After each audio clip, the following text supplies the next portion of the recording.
Good morning. Morning. Morning.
Morning, Good morning.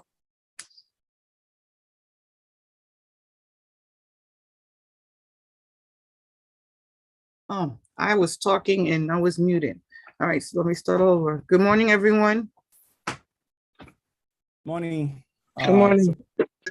All right, so this is our June CPAC monthly meeting.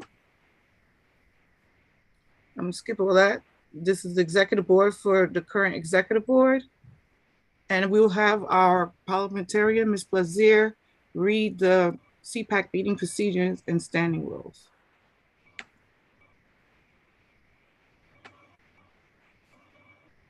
Thank you, Madam Chair Alban.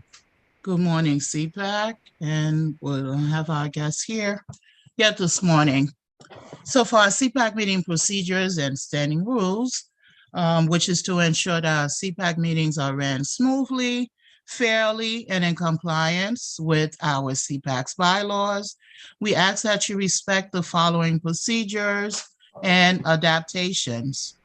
Please do not speak until you are recognized by the chairperson, who will be assisted in managing the meeting by the parliamentarian. Please limit your comments, questions to 2 minutes so that we can ensure maximum participation from all of our members or representatives. The parliamentarian will be monitoring the time that is allotted. Remember that the other speakers, as per our bylaws, first is the executive board, B, the voting members, and then our non-voting members, if there is time, and they are recognized and acknowledged by the chair and assisted by the parliamentarian. We want to make sure that we hear from as many people as possible during the course of the meeting. Therefore, there would be times when we do not call on someone who has just spoken. Please understand this is just an attempt at fairness. All voting members has first seating preference at the table. And of course, that's when we are in person and then virtually on Zoom. Membership must be clearly identified by displaying the membership identification plaque when we are in person, and directly on Zoom, we ask that you add your district number by renaming yourself, add it in front of your name on the Zoom participants list, reflecting the district that you represent. Please note that the president is not present at the table and of course virtually on Zoom. The designee is the voted representative for that district and is able to vote on matters of the membership. Alternate, they must have written notice from the President's Council President or the designee, or an email that is sent to CPAC at info@cpacnyc@gmail.com, indicating that the alternate can speak and vote on behalf of their district. And for the voting of any CPAC business, only the voting member or designee of the district who is eligible to vote shall be seated at the table and of course virtually on Zoom. And for additional information on meeting rules and procedures for CPAC, you can refer to the bylaws, which is available upon request. And a copy is also available on the website at cpacnyc.com. And Robert's Law Order, as a reminder, newly revised, is the parliamentary authority that is used to govern unless it's inconsistent with the CPAC's bylaws. Madam Chair Aubin, back to you. All right, so summary, we're gonna ask, make sure you raise your hands and wait till you recognize so we don't have cross conversations. We're mindful, everyone, that the speaking time 2 minutes, so as many members can ask their questions or make comments. So before we go into the agenda, I'm going to do the roll call. So District 75, good morning, are you here? Marie, you can help me out with that. Not yet, Madam Chair. Okay, District 1. Also not in attendance. District 2. Okay, District No. 75 is coming in. Mm-hmm. District 2. District 3. Yep. District 4. Present. Good morning. Good morning. District 5. Not yet. District 6. Present. Good morning, everybody. Good Good morning. morning, Lewis. District 7. Present, good morning. Good Good morning. morning. District 8. Also not yet. District 9. Present, good morning. Good morning. District 10. Present, good morning. Good morning. District 11. Not in attendance yet. Bronx High Schools. Also not in attendance. District 12. Good morning, President. Good morning, Doris. District 13. Here, present. Good morning. Good morning. Good morning, Ben. District 14. Good morning, present. District 15. Not yet. District 16. Also not here. District 17. Great morning, everyone. Good morning. Good morning, Veronica. District 18.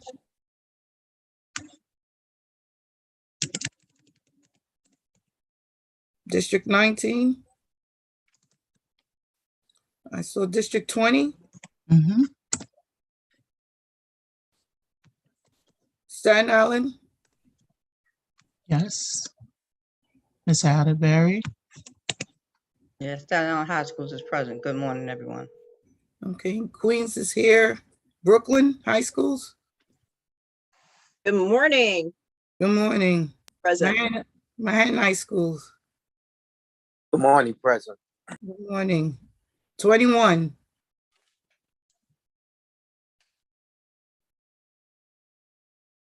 District 21. 22. Morning, I'm here. Thank you. Good morning. 23. I see Josh. Morning. Yes. District 24. Morning, present. Good morning, Maddie. Francis is here. District 25. Good morning. Good 26. Not yet. 27. No, Madam Chair. Jessica is here. District 28. Yes. Present. District 29. I saw Miss Ellis. No, it's 29. No, it's not 29. Okay. No. District 30.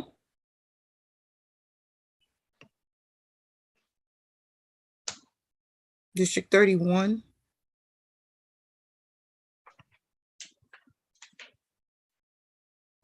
Jazzy's here. District 32. I saw her. Yes. Okay, we'll go back. We'll put the attendance sheet in the link for those who come in late. So there's gonna be, Good morning. yeah, we called you. Good We saw you. check-in. Thank you, Andrea. Yes. 32 is just now coming in. No, she fell off. She was Oh, here. okay. Oh, that's Jazzy. Yes. Okay, I'm going to continue into the meeting. The attendance sheet will be put in place in the chat for those who come back who comes in later. We have a change of the agenda, a change. At 10 o'clock, it'll be safety concerns, Mark Rapperson. Instead, at 10:15, it will be students for temporary housing. Then it will be, if she comes in, is Rita Joseph, and then it will be the face updates. So at this time, I'm going to ask everyone to take a few minutes. The minutes were sent ahead of time. Take a few minutes and review the minutes.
So at this time, anyone would like to make the motion to adopt our minutes? This is Francis. I make a motion. Thank you, And I Francis. second it. All right, so we have Francis and Jimmy. Thank you. So now our working groups. I believe there's nothing to report. Anyone who usually gives a report regarding these groups, they didn't meet for the month of May. I believe it's because of all the town halls that was occurring for the superintendency. Anyone else, anyone who want to add anything? Like Aisha? I don't think we met for May. We don't have no new updates for. Yeah, let's see, CCEC election worker group. Yeah, so we don't have any updates. Nobody met during the month of May. No, but now redoing the thing for the 5 parents for the PEP. That's the only new updates, but not for the CCEC election. Mm-hmm. Yep. Thank you, Aisha. You're welcome. So CPAC updates, the Wellness Committee meeting is going to be, the next one is Friday, which is tomorrow. I think this is their third. The CEC candidate forum date is due Wednesday, June 15th. And finally, we have a live stream coordinator as Charlene Dawson. I believe Diane Ichabod who is in charge of the let me say it out loud. Citywide Community Education Council. She's in charge of that working group. She would like to speak a few minutes regarding the candidate forum. The due date again is supposed to be Wednesday, June 15th. So she's asked to come onto the platform and why is it important to meet that deadline. So Diana, you have the floor. Oh, thank you. Thank you so much. I will only take a few minutes. Shirley, thank you. Thank you for inviting me.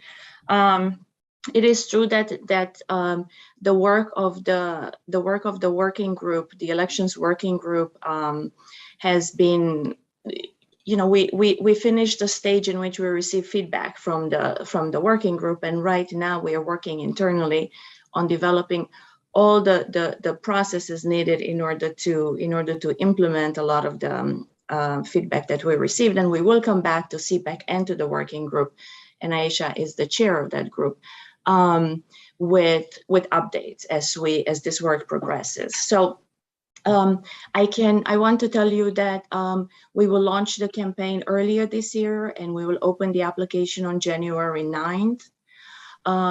We are going. I can just like walk you quickly through the timeline for the elections, and I can also send this to you, Shirley, for you to share with the members. But the application period will be open on January 9, will close on February 13. Then candidate forums will begin on February 27 and will run until April 20th. It seems like a long time, but if you remember, there is a 1 week of a school break there, and there are many forums. We had over 50 forums last year. The forums will continue to be online because we noticed increased participation both from candidates and parents. And I want to remind everyone on this call that this is the second campaign that we are running based on an adjusted state law that requires all parents in the system to vote. So not only the 3 PTA officers as it used to be in the past. Then voting will begin on April 21st until May 9th. Then internally we will vet the applicants, and we will announce the results in June. We don't have an exact date. It really depends on so many factors, but definitely before June 24th, because on June 24th, which is a Saturday, we scheduled an orientation. And we'll try something a little bit new, again, based on your feedback and the feedback from the working group this year. Between June 26th, which is the Monday after the orientation, and until the first day of the new term starts, so July 1st, we will try to have daily consultation sessions, either for members who are new and feel that the orientation was not enough, or maybe new members who did not participate in the orientation. So those are the dates of the campaign. So thank you for allowing me to present them.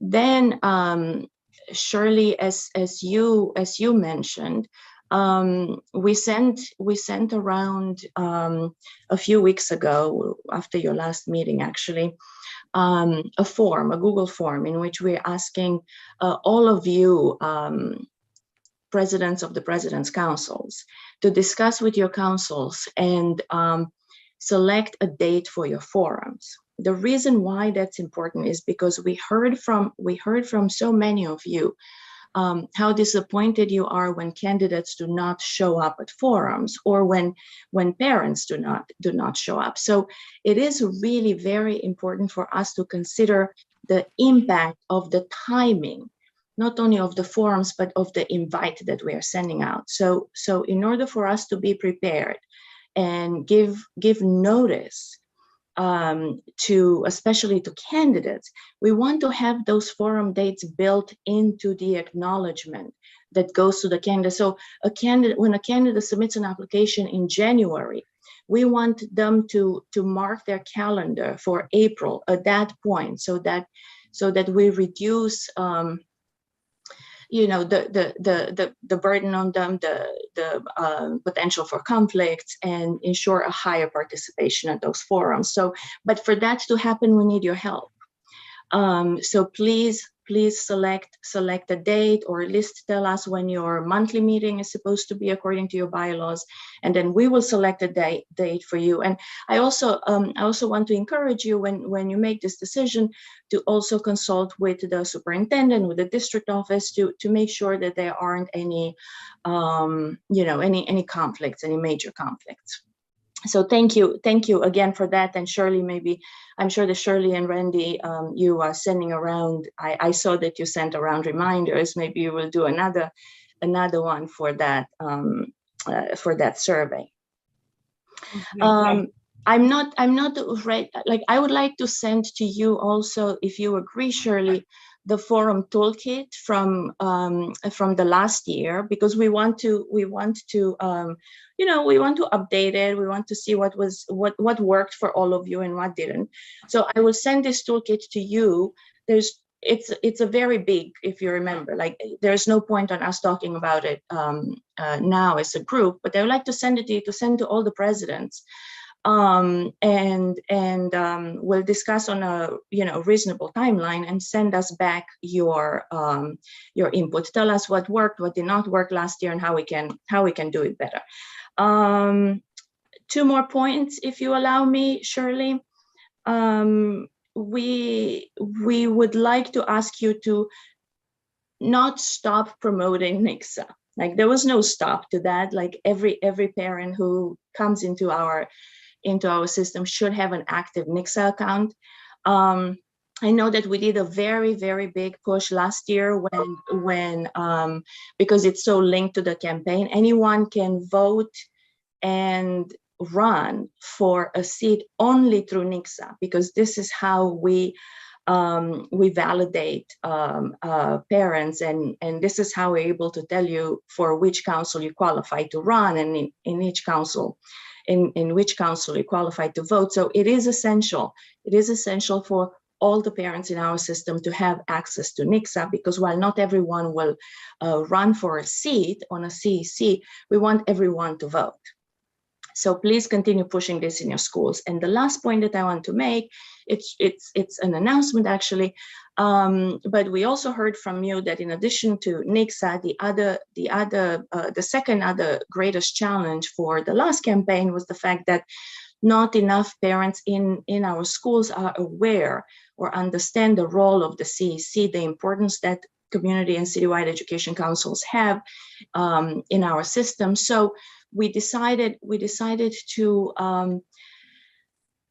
prior to the campaign to launch an awareness campaign, and basically our main message there will be for the parents to go and participate, observe a CCC meeting. We will send you announcements as we are approaching the beginning of the school year. So, but just keep that in mind, that from September to December we will come to you often to remind you to promote attendance at community and citywide education council meetings with the parents in your school. At least the PAPTA presidents and mandatory officers should attend regularly those meetings. And considering that you, the president's councils, are required to have a quarterly meeting with the CECs, so at the minimum during this time, you will have one meeting with the CEC.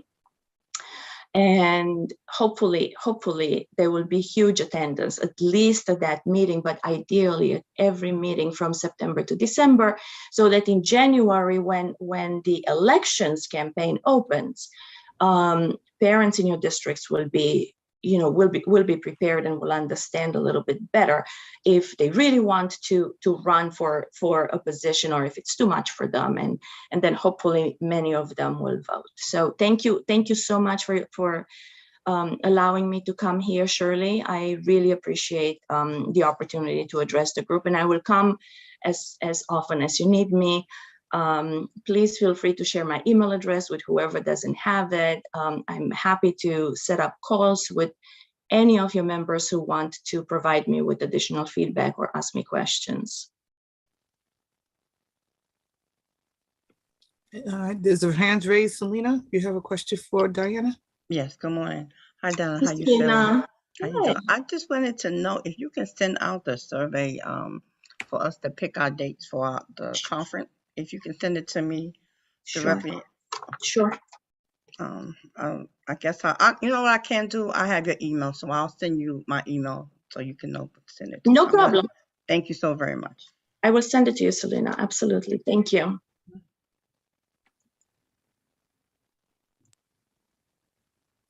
That is the only hand is up for Diana. Thank you for coming this morning to explain the importance again and what is going on regarding those citywide community education council meeting forums, candidate forums, and upcoming election for the next year. Thank you so much. I appreciate it. Thank you, everyone. Have a great meeting. At this time, anybody from our membership who would like to give any updates, I'm going to ask Aisha to give updates again in regards to the PEP members. Can you do that for me? And then anybody else who would like to give an update, can you feel free to raise your hands.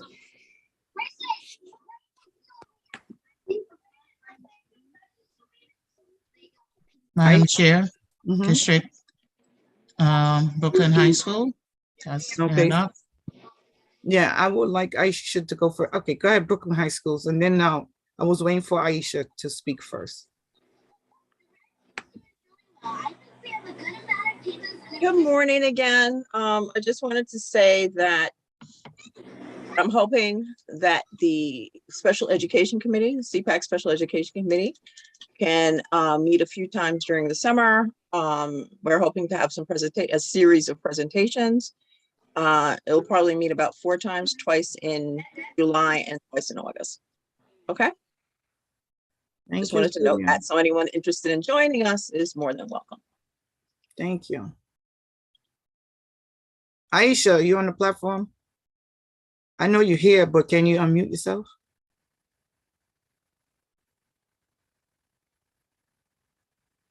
I think she fell off again. Anyone else who would like to give update?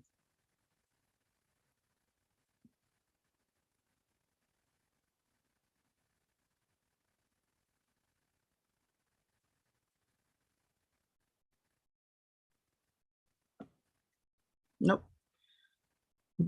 Christina Melendez, our executive, Dr. Christina Melendez is our FACE executive director. She's here on the platform. I don't see Mark Rapperson or anyone from his team in regarding safety concerns. Christina? I don't yet either see anyone from his team. Would you like me to go and give some face updates? Yes, you can go. Sounds fantastic. So hello, everyone. I'm so excited to see your beautiful faces. So a couple of things. We have superintendent town halls. Thank you so much for engaging, participating, breathing through it, being part of it. I know it was a lot, particularly for our folks that are elementary and high school, particularly for our folks in the high school. It was just a lot of work, and you guys pulled through. You worked collaboratively with your CECs. And I'm just really, really excited sorry, I was like reading the chancellor's text, but I'm really excited to say that they're all mostly done, right, Selena? I think you are our last one. And now we're done with the town halls officially, and many of you have already started to participate in your C37 consultations, which are the official process by which we hire our superintendents. And I think those are going fairly well. I think what I hear from Deputy Chancellor Desmond Blackburn and his team is that they're really, you guys are all really engaged and listening and asking very formulating wonderful questions in collaboration. So I'm excited to see who your superintendents will be. That's coming up very soon. So I wanted to thank you for that. I have, as you know, the state passed a very interesting law that sort of changes a lot of things around mayoral accountability. And some of that is the expansion of the PEP, and that's from 15 to 23. And we will have more CEC parent elected folks on the board. So we'll have 4 more. So we just had Tom Shepard, and now we'll have 4 more for a total of 5. Each one will represent a borough. This is going to be really important for you to continue to collaborate with your CEC presidents and really share, number one, the application to become a PEP member to folks that you know, and to have conversations with your CEC presidents and be in community with them as they are working really hard with Paola to, again, reestablish a nomination committee. I see Mark is on, so that's fantastic. I'll just rush right through this. So that's unpacking that law has been very fun and interesting. You'll hear more. Our CEC candidate forums are up and we're thinking about them, and our CEC elections we're thinking about. Diana's talked a little bit about that already, and I was just going to reiterate NICSA. Please continue to support your presidents and PA presidents in enrolling and continuing the campaign around creating accounts for NICSA. And I'm going to stop. Shirley, I see Mark, and Mark's a very busy guy, so I want to give him the floor. Yes, thank you. And then you could continue your updates later. Thank you so much. So at this time, we're going to give Mark represent the floor. And our topic today is about safety concerns.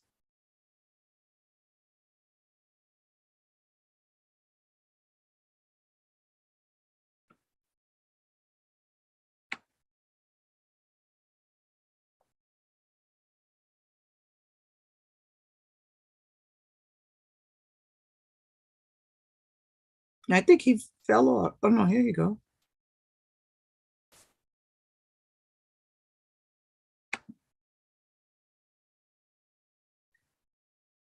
Mr. Rampersant. He said 1 moment. Okay. Hi, good morning, everybody. Sorry for the delay.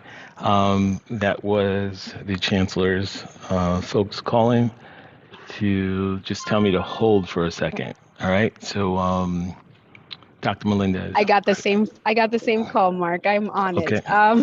it. So let me just finish my, I think we're trying to coordinate efforts, both the chancellor and Mark, and really come together and talk about safety in a bigger way. So I'm going to keep going if you don't mind, Shirley. Mm-hmm. Yes. Okay.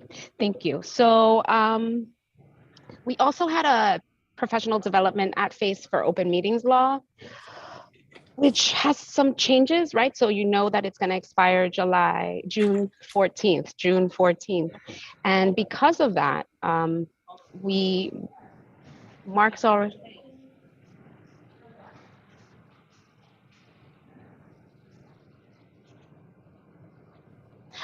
sorry. So open meetings law, it affects our CECs, it affects our SLTs. And so we want to be very mindful that we understand what open meetings law is all about, specifically around the fact that you can't just have virtual meetings anymore. For you, the big change is that your SLTs, if they're all happening virtually, after June 14th, they need to happen in person or a hybrid model that is very much open to the public and very specific guidelines.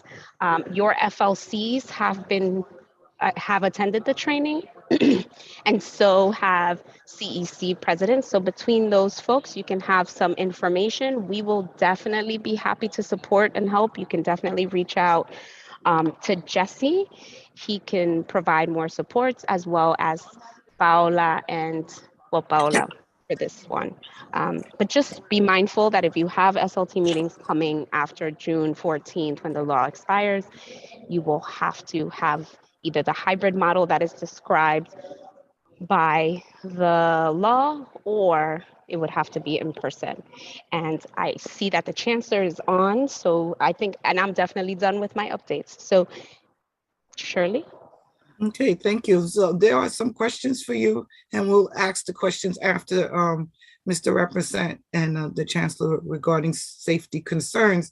So I'm going to turn the floor to Mr. Represent, and we ask just to give a brief introduction of yourself and what you do, and then we'll go from there. Mr. Represent, you have the floor.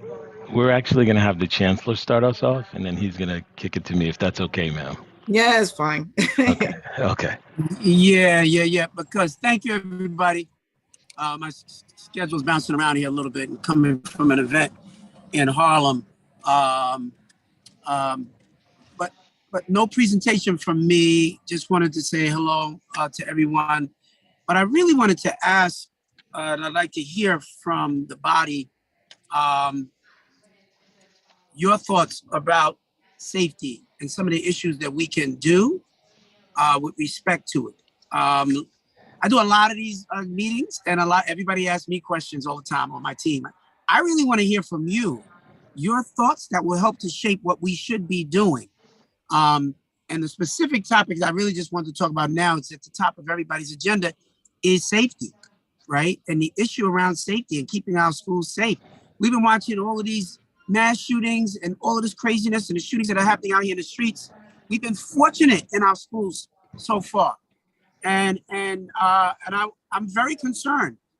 I think we do a really good job, but there's some more things that we have to do to ensure the safety of all of our kids.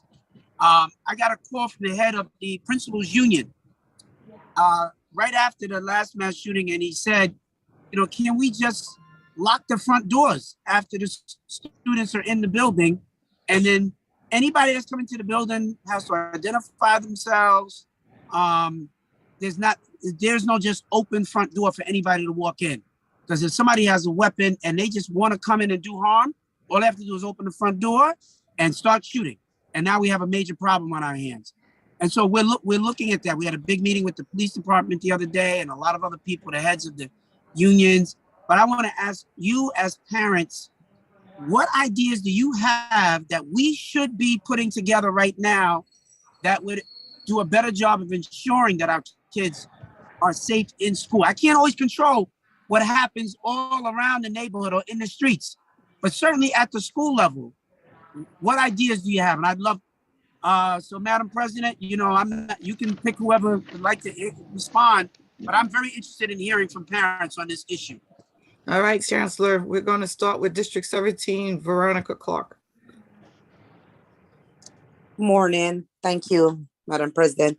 One of the ideas that we parents were talking about is to have cameras around our school, our front doors, and more school safety agents in the building, because sometimes they have two schools in one building and they only have two safety agents. So they are asking for more agents. So that is on the safety part. But the other question that I wanted to ask is about the letters that is coming out. We know it normally comes out in April, so kids or parents have an opportunity to go to the second round. This year, we noticed they came out in June and does not leave us enough time with the schools that was given to our kids. So we just wanted, the parents are just concerned about that. Thank you. I appreciate that. Yep. And we'll work to get you an answer on that before this session is over. Kenita, whether it's you or Christina, or if we're getting, Sarah or somebody on to respond to that question. Thank you. So the next person is District 20, Tamara Stern. Hi, I'm gonna share a concern, because I part of a PTA president for Hamilton High School, and a few weeks ago we actually had 4 days of bomb threats for that school, and to the point where like there was 2 evacuations, and the kids were evacuated completely out of the building into the field, right across the from the school, right?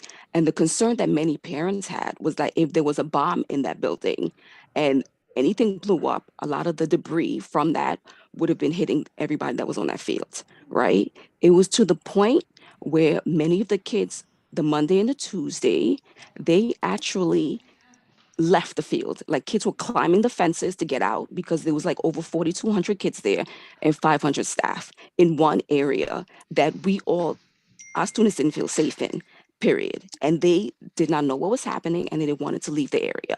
And 2 days worth, kids left the school. They just walked out because they were calling their parents frantically. We were finding out information on Facebook. We weren't finding out information from the school directly until later on.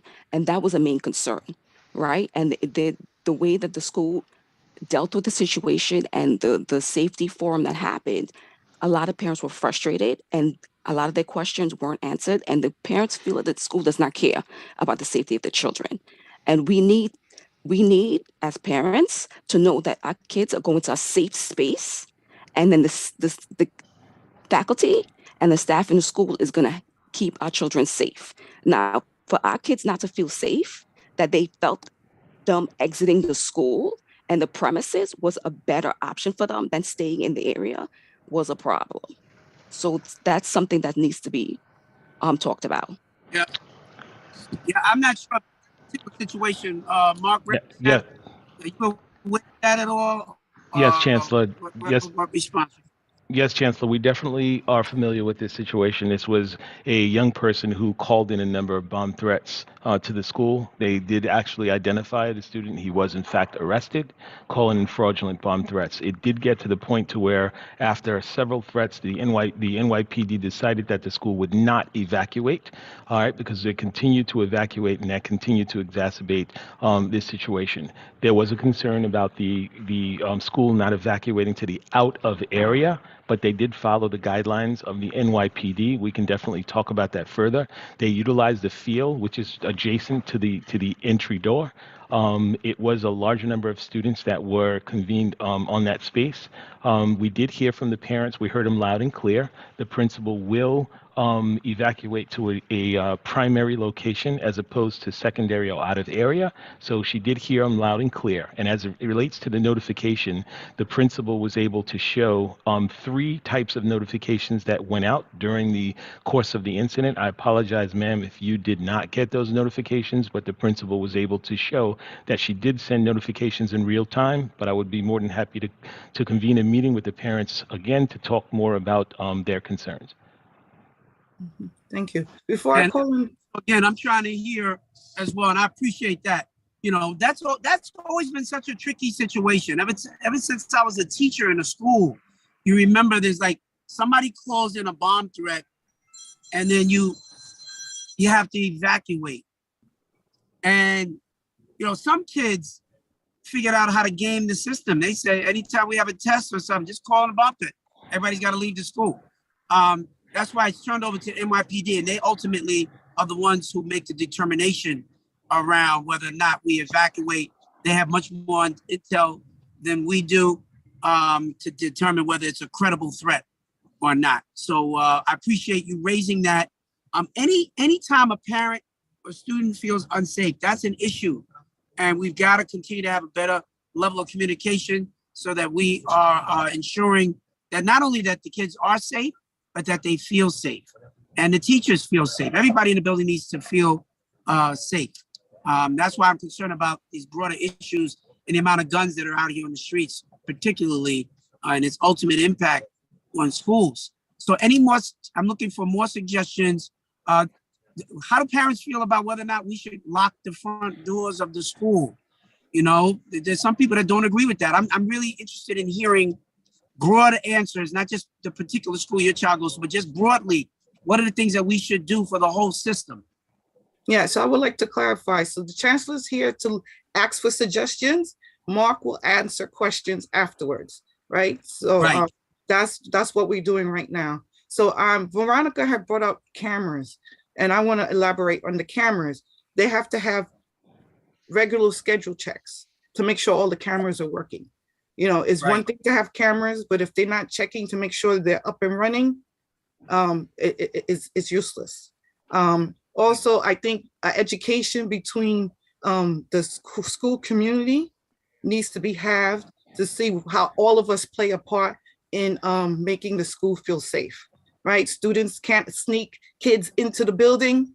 That's a security risk, you know, so I think a broader education for the students, for the parents, for staff on what is considered to make the school safe. That's a suggestion I would make. So I'm going to give the floor to District 25, Francis.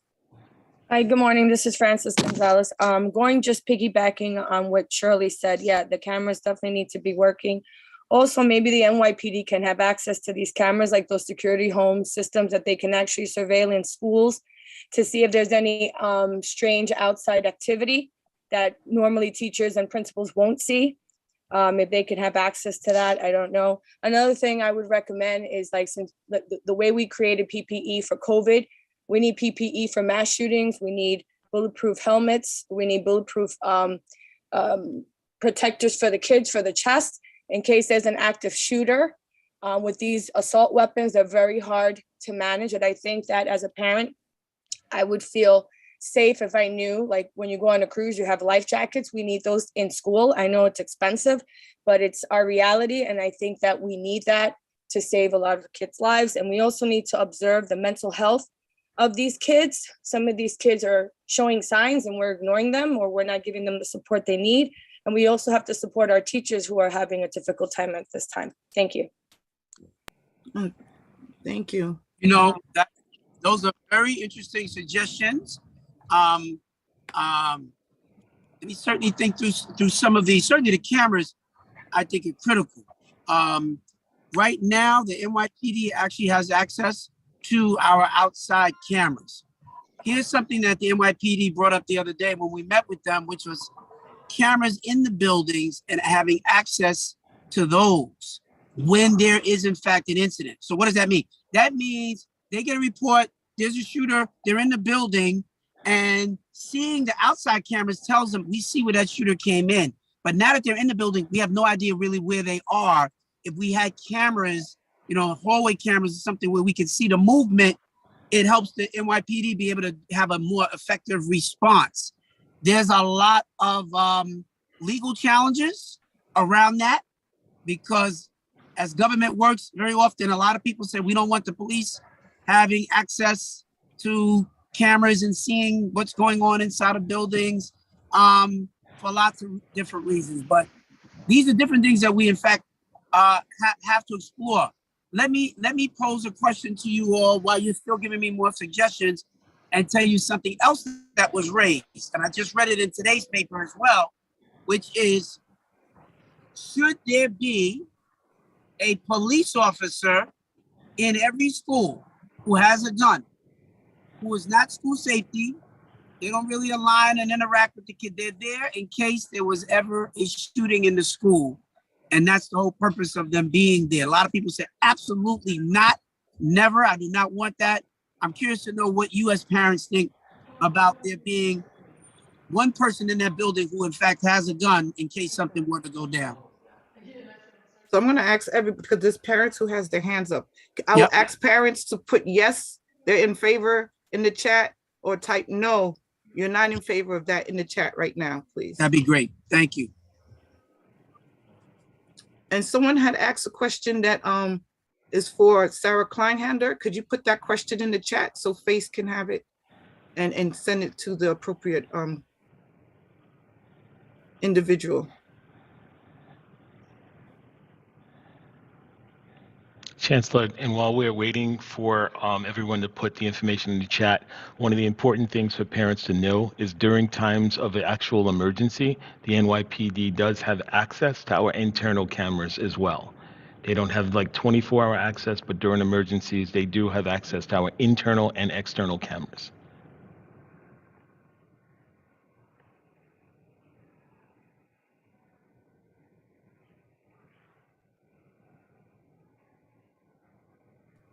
We can take Okay, one. so most of them, yeah, most of them are, is split. Some that says yes, they say outside only, not inside the building. All right, so I think I have to fix the chat is only coming to the host. I'm sorry about that. So Selena, your hands is up. You're next. Thank you. I just wanted to make a comment of when the chancellor was asking about the locked doors, the front locked doors. Um, Now, that's tricky too, because if you lock the doors, then it's the safety agent going in and still the person can get inside the door.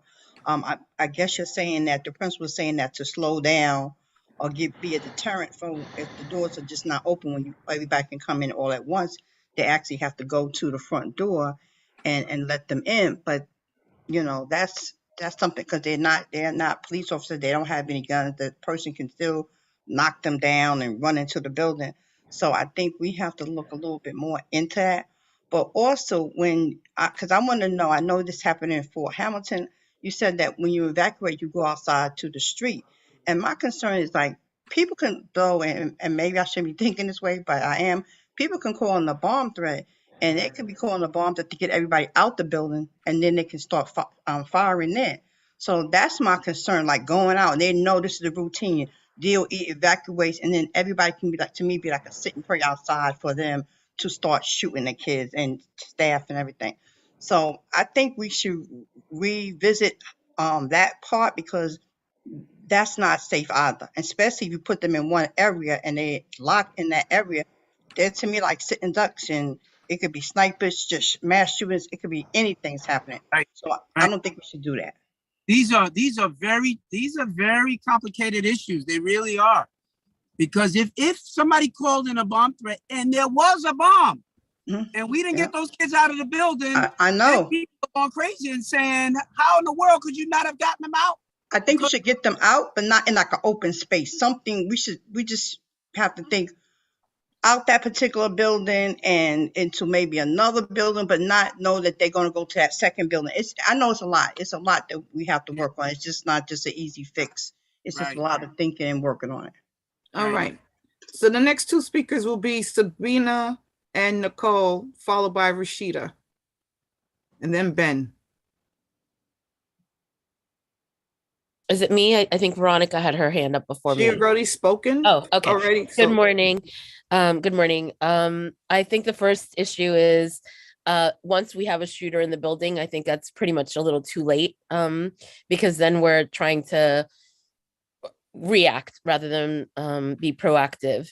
The first thing would need to change is the safe haven law, which is why our school doors remain open to begin with, because the community needs access to the AED kit. So that would be the first change. And the reality is, even if you do have a police officer with a gun, a handgun is not going to protect somebody or stop somebody who is in full gear with an automatic rifle shooting multiple rounds. So I don't think that necessarily is going to help. I know that some schools used to have panic buttons where it would like automatically push a button and it would go to the NYPD. But as amazing as our security guard is, she's going out first. And I'm not sure how any information would then trickle up to schools that have multiple floors if they can't really hear any shooting or anything that's going on. So how would they even know how to get into lockdown? So that is a concern. And I'm not sure which cameras you're referring to, because most schools don't have cameras. And we have asked if PTAs and PTOs are allowed to fundraise for them and provide them ourselves. And we were first told yes, then told no, but we would be happy. A lot of schools, if they're in that position to be able to do that, to do that and do that ASAP. But the first thing would be to close the schools. The doors should be closed at all times, and there should be multiple stages of entry before you could come in. That's how all of the schools outside of New York City do it. And we wouldn't be opposed to that either. And just a quick, I know my time is up, but when we do these lockdown drills, the people that are shooting are the kids who are very familiar with what we are doing, because they are also participating in those drills. So they know how the kids are hiding. They know exactly what the drills are. So that doesn't help anybody either. So we really need to revisit that as well. So I just wanted to say that. Those are great. I mean, everything you said, great suggestions. I appreciate all of it. Mark, I want to talk to you later also about the Safe Havens law and some of the complications around even locking the door. As a result of that, some of that stuff would have to be addressed. But thank you for all of that. Yep. Okay, so we're gonna have Nicole, Rashida, then Ben, then Veronica, then Celia. After that, in regards to, I just want to add, some schools actually have panic buttons on each of the floors. So maybe that'll be a suggestion, to have a panic button in certain key areas in the school that can be pressed if someone actually enters the building. So it's definitely something that we are considering the expansion of. We currently have about 2,200 of the schools have the panic buttons in them, as we work aggressively to incorporate more. But yes, they are a panic button in the building that the principal press. It gives a code to the NYPD, and it's the highest code that one could call, so they will get a tremendous response from the NYPD. So we appreciate you uplifting that. Right, thank you. So Nicole, District 31. Thank you. I know everyone's concerned about the shooting, but also within New York, we don't much have the shootings in school. We have the knives, we have the a lot of weapons. So around where my location is, I was thinking more of the time frame where elementary gets out a little earlier, where they could be home before junior high comes out, where that the fights won't happen around that school, that these little kids are, worried, the parents are worried. And also there was an incident on Monday that happened, that a high schooler was near a junior high and ended up stabbing a junior high kid. These are our concerns out here, is that it's not always about the guns, it's about knives being, these kids having knives and they're injuring other kids that are not even in their age limit, and that's a big concern out here. So I think the time frame is one thing that we can look at to see, can elementary get home early? Maybe they got to start early, but at least they could be home early before the next junior high comes out, and then they start a brawl, and it leads down to the elementary school, where now they're concerned, they're worried. And when you said about a police officer, I think outside of the school would be perfect, because if anybody comes, they see that police, they're going to turn around. They're not even going to try to do a gun with them. Thank you. Listen, all of these suggestions are phenomenal. I really deeply appreciate them. And they also let you know just how complicated these issues are, right? So somebody like sitting in a position that I am, having to try to make some of these decisions, very challenging. The guns have not been the biggest issue for us. They've been all these other things, kids bringing mace and brass knuckles and knives and all kinds of other things. And how do you pick up that? How do you determine it? If you have these scanners, but a lot of kids say, we don't want scanners. Parents say, I don't want my child going to school, but they've got to run through scanners every day. So it's got to give somewhere if we want to make sure that the kids, in fact, are safe. We got kids being caught with weapons who are not necessarily bringing the weapons to school. They're stashing them outside, right? They're dealing with issues happening outside the school, not even with their own classmates. But you could have one student with a gun who feels like he's been bullied, and just that one student in one school in New York City, and it'll be the biggest story out. If they start shooting and all these people get hurt or worse. So that's what I'm trying to plan for, like a worst case scenario. What could we do to prevent a worst case scenario? We had the largest school system by far in the country. It's not even a close second. And we've been very fortunate. But I can feel like the walls are closing in. We're catching more and more kids with weapons and guns in school, loaded guns in school. They didn't pull it out to use it yet, but once they're there, the chance that it becomes used is very, very real. And I'm very concerned.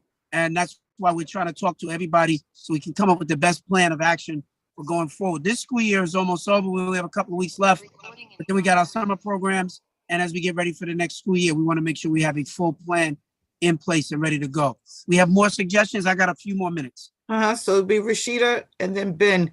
Rashida, you have the floor. Thank you, Shirley.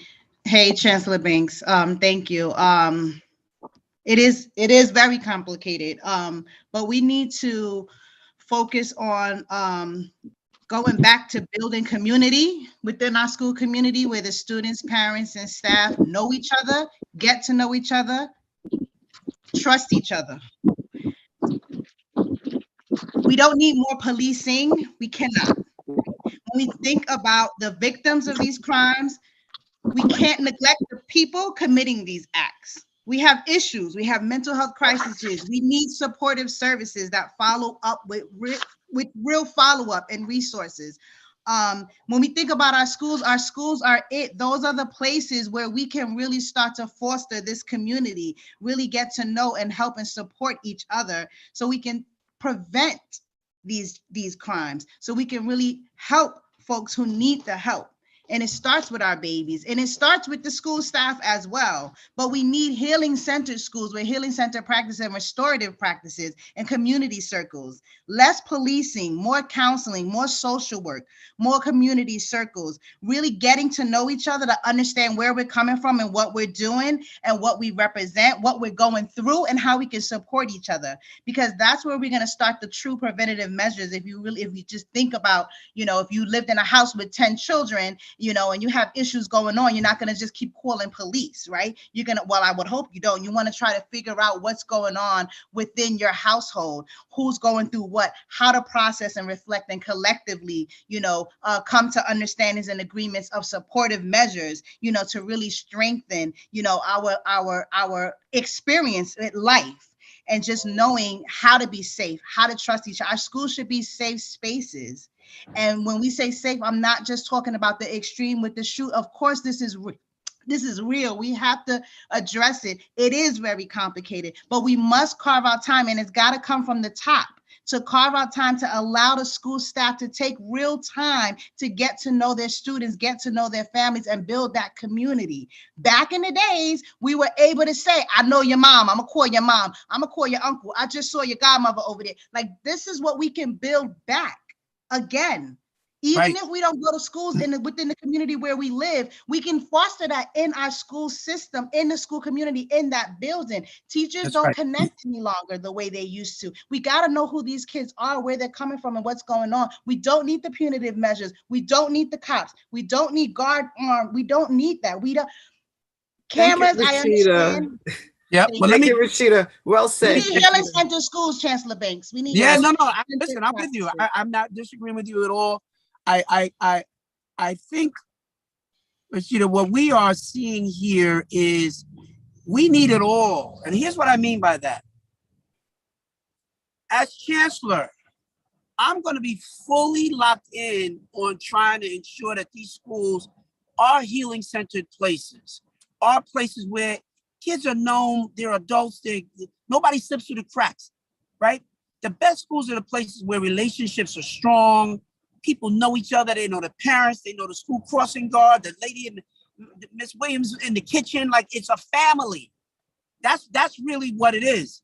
And I'm telling you, those are the kinds of schools that I led at Law, Government, and Justice and at Eagle Academy.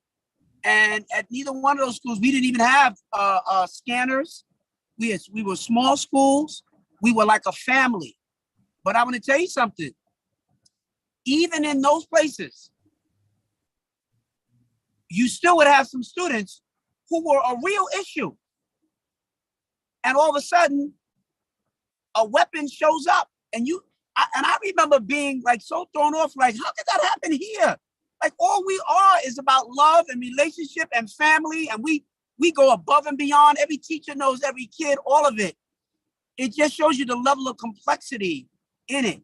That even in the best healing, informed school, it does not mean that it's foolproof.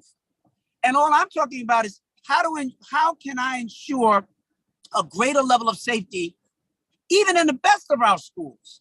Now, you got other schools where they got 4,000 kids in the school.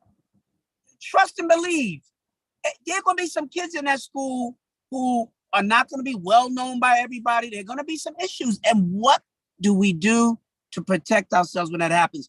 Law government, the School for Law and Government in Brooklyn earlier this year was all in the news. Small school, like a family, just like my school. And then they did a random search. They found all these weapons in the school. This was a great school. And we were asking the principal and find out what's going on, talking to the kids. The kids didn't do anything to hurt each other in school, but they had these weapons, they said, for when they left school, all kind of issues that were going on in the community. And they felt like, I got to protect myself out here. People are shooting each other out here in these neighborhoods. And while people are having all these conversations, and parents and adults having all these conversations, they're shooting out here. And people trying to get me. I'm going to protect myself if y'all not going to protect me. This is what the kids are telling us. So I'm just trying to see what I can do to put us in a better place. And the last thing I would say is that the police commissioner and I went to Evander Childs High School last week and met with 40 students. There are 6 schools in that building in the Bronx. And we met with 40 students. And I asked those students, how many of you think we should, by a show of hands, get rid of the school safety agents in the schools? And not one hand went up. The kids were like, no, don't do that. We need our school safety agents here. They help us feel safe. I said, how many of you think we should get rid of the scanning in the school? Not one. These were the students themselves. They said, we hear people say that stuff in the news, but they don't work at our schools. They don't go to these schools. We're telling you, don't get rid of this stuff. We need that, because if we didn't have that, it would be like an OK Corral out here, because they know the reality of what they're dealing with on the streets.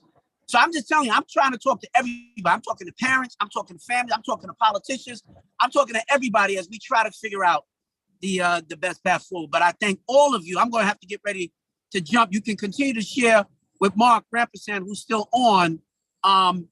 But this is how the CPAC helps me the most. When I'm able to get your best thinking about issues that are really going on right here today that I need insight on, which will help us to figure out the best policies for going forward. So thank you, everybody. Thank you to all the leadership, and all of you are leaders across the city. And we can't do this without you. And I appreciate all of you. Thank you. Thank you, Chancellor. Thank you for taking time out for us. Thank you so much. And we'll send you all the other suggestions, and I know Mark will do the same. Thank you. Yes. All right, so Ben, you have your hands up. Yeah, wanted to say something to the chancellor, but then Mark is the next best person. Okay. My suggestion is that I agree with Rashida that we need to go back to more family orientated type of schools, community schools, but we also got to be proactive about some of this violence that's going on. Having a police officer outside the schools would be a good start. Making sure that we do, as they do in the project, they do a vertical, have the officers in the neighborhood in the sectors that they are working in, that walk around and search around the school in certain crevices where they think weapons can be hidden, so that we don't have people coming outside the school and harming our students. The other thing is that we need to reinforce our safety committees that we have in our schools. A lot of our schools do not meet with the safety committee, or they feel that the parent voice is not necessary in the safety committee. I've been to a couple of safety committee schools with safety committees, and they're complaining that the chancellor's regulation A440 is not, it says that the PTA president is supposed to be at these meetings, but the schools make these meetings unaccessible for parents. They either make them at 10 o'clock, 11 o'clock in the afternoon, the parent is working 9 to 5. No way they're gonna get there. And they don't give the opportunity for a designee to be there. We need to get back to that. We also need to make sure that we, with Chancellor Banks, something we're doing over in District 13, we're getting our student committees together, making it, reinforcing that where we have our student councils up and going, and have a safety committee that embellish their ideas and their thoughts in it. We need to get these things done before the next school year. Start working on these type of things in the summer so that our students feel safe, our parents feel safe that our students are coming, and that we don't feel like we're in a prison. And the last thing I would like to say about that is that we need to form some kind of safety committee with the chancellor and CPAC and our parent leaders, and coming up with ideas and how we can safeguard our schools and be more proactive against the worst case scenarios. Thank you. All right, Celia, before Mark, Celia, ask your question or make your suggestion, and then Mark is going to, I'm going to ask Mark if he can stay on a little longer. Michael Hilke is here for our next topic, and he has to leave by 11 o'clock. So Celia, can you actually give your suggestion, and then I'll give the floor back to Mark. Thank you. I have a suggestion, but a clarifying question as well. The clarifying question is, I know that the school safety agents were supposed to come out from under the police department at some point. So I wasn't sure if that had happened or not. And the other question is, the other suggestion, I should say, is that it would be good if you and the chancellor perhaps could do a meeting with the parent leadership, not just with CPAC, but with the general parent leadership, where there's not necessarily no politicians, no press, but a real meeting where there's chance for question and answers around safety, so that we can brainstorm together and come up with some ideas that would work for most of, if not all, but most of the schools. So is that something that you'd be amenable to? So let me answer all of your questions. There were a lot. There were a lot, and I'm going to hit them one by one. So first and foremost, you asked whether or not the NYPD School Safety Division transitioned to the Department of Education. That has not happened yet. I'm not sure that will be happening. You're just going to have to stay tuned for that, right? That's number one. Number two, the meeting with parents, first of all, I don't know if you got the full gist. The chancellor literally took this meeting while he's transitioning from another meeting. He thought it important enough to jump on and hear from all of you, your recommendations and suggestions. I'm not sure that there has been a chancellor in our entire history who sort of incorporated the parent voice in the decisions around safety and security in our schools. So that should say a lot about this chancellor, and it should say a lot about the importance of your respective roles. Many of you had some really, really good ideas.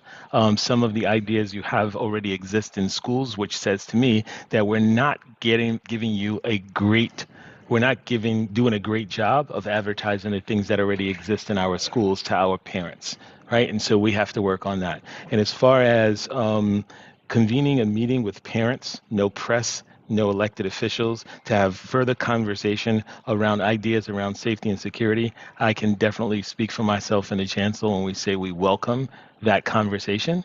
All right, and continuing this conversation, because you have some amazing ideas. One of the things that we respectfully ask is that we think through the ideas, because what works for one parent doesn't work for another, right? And the reason why we ask the question about police officers in schools, because depending on who the audience is, many people are saying no, others are saying yes.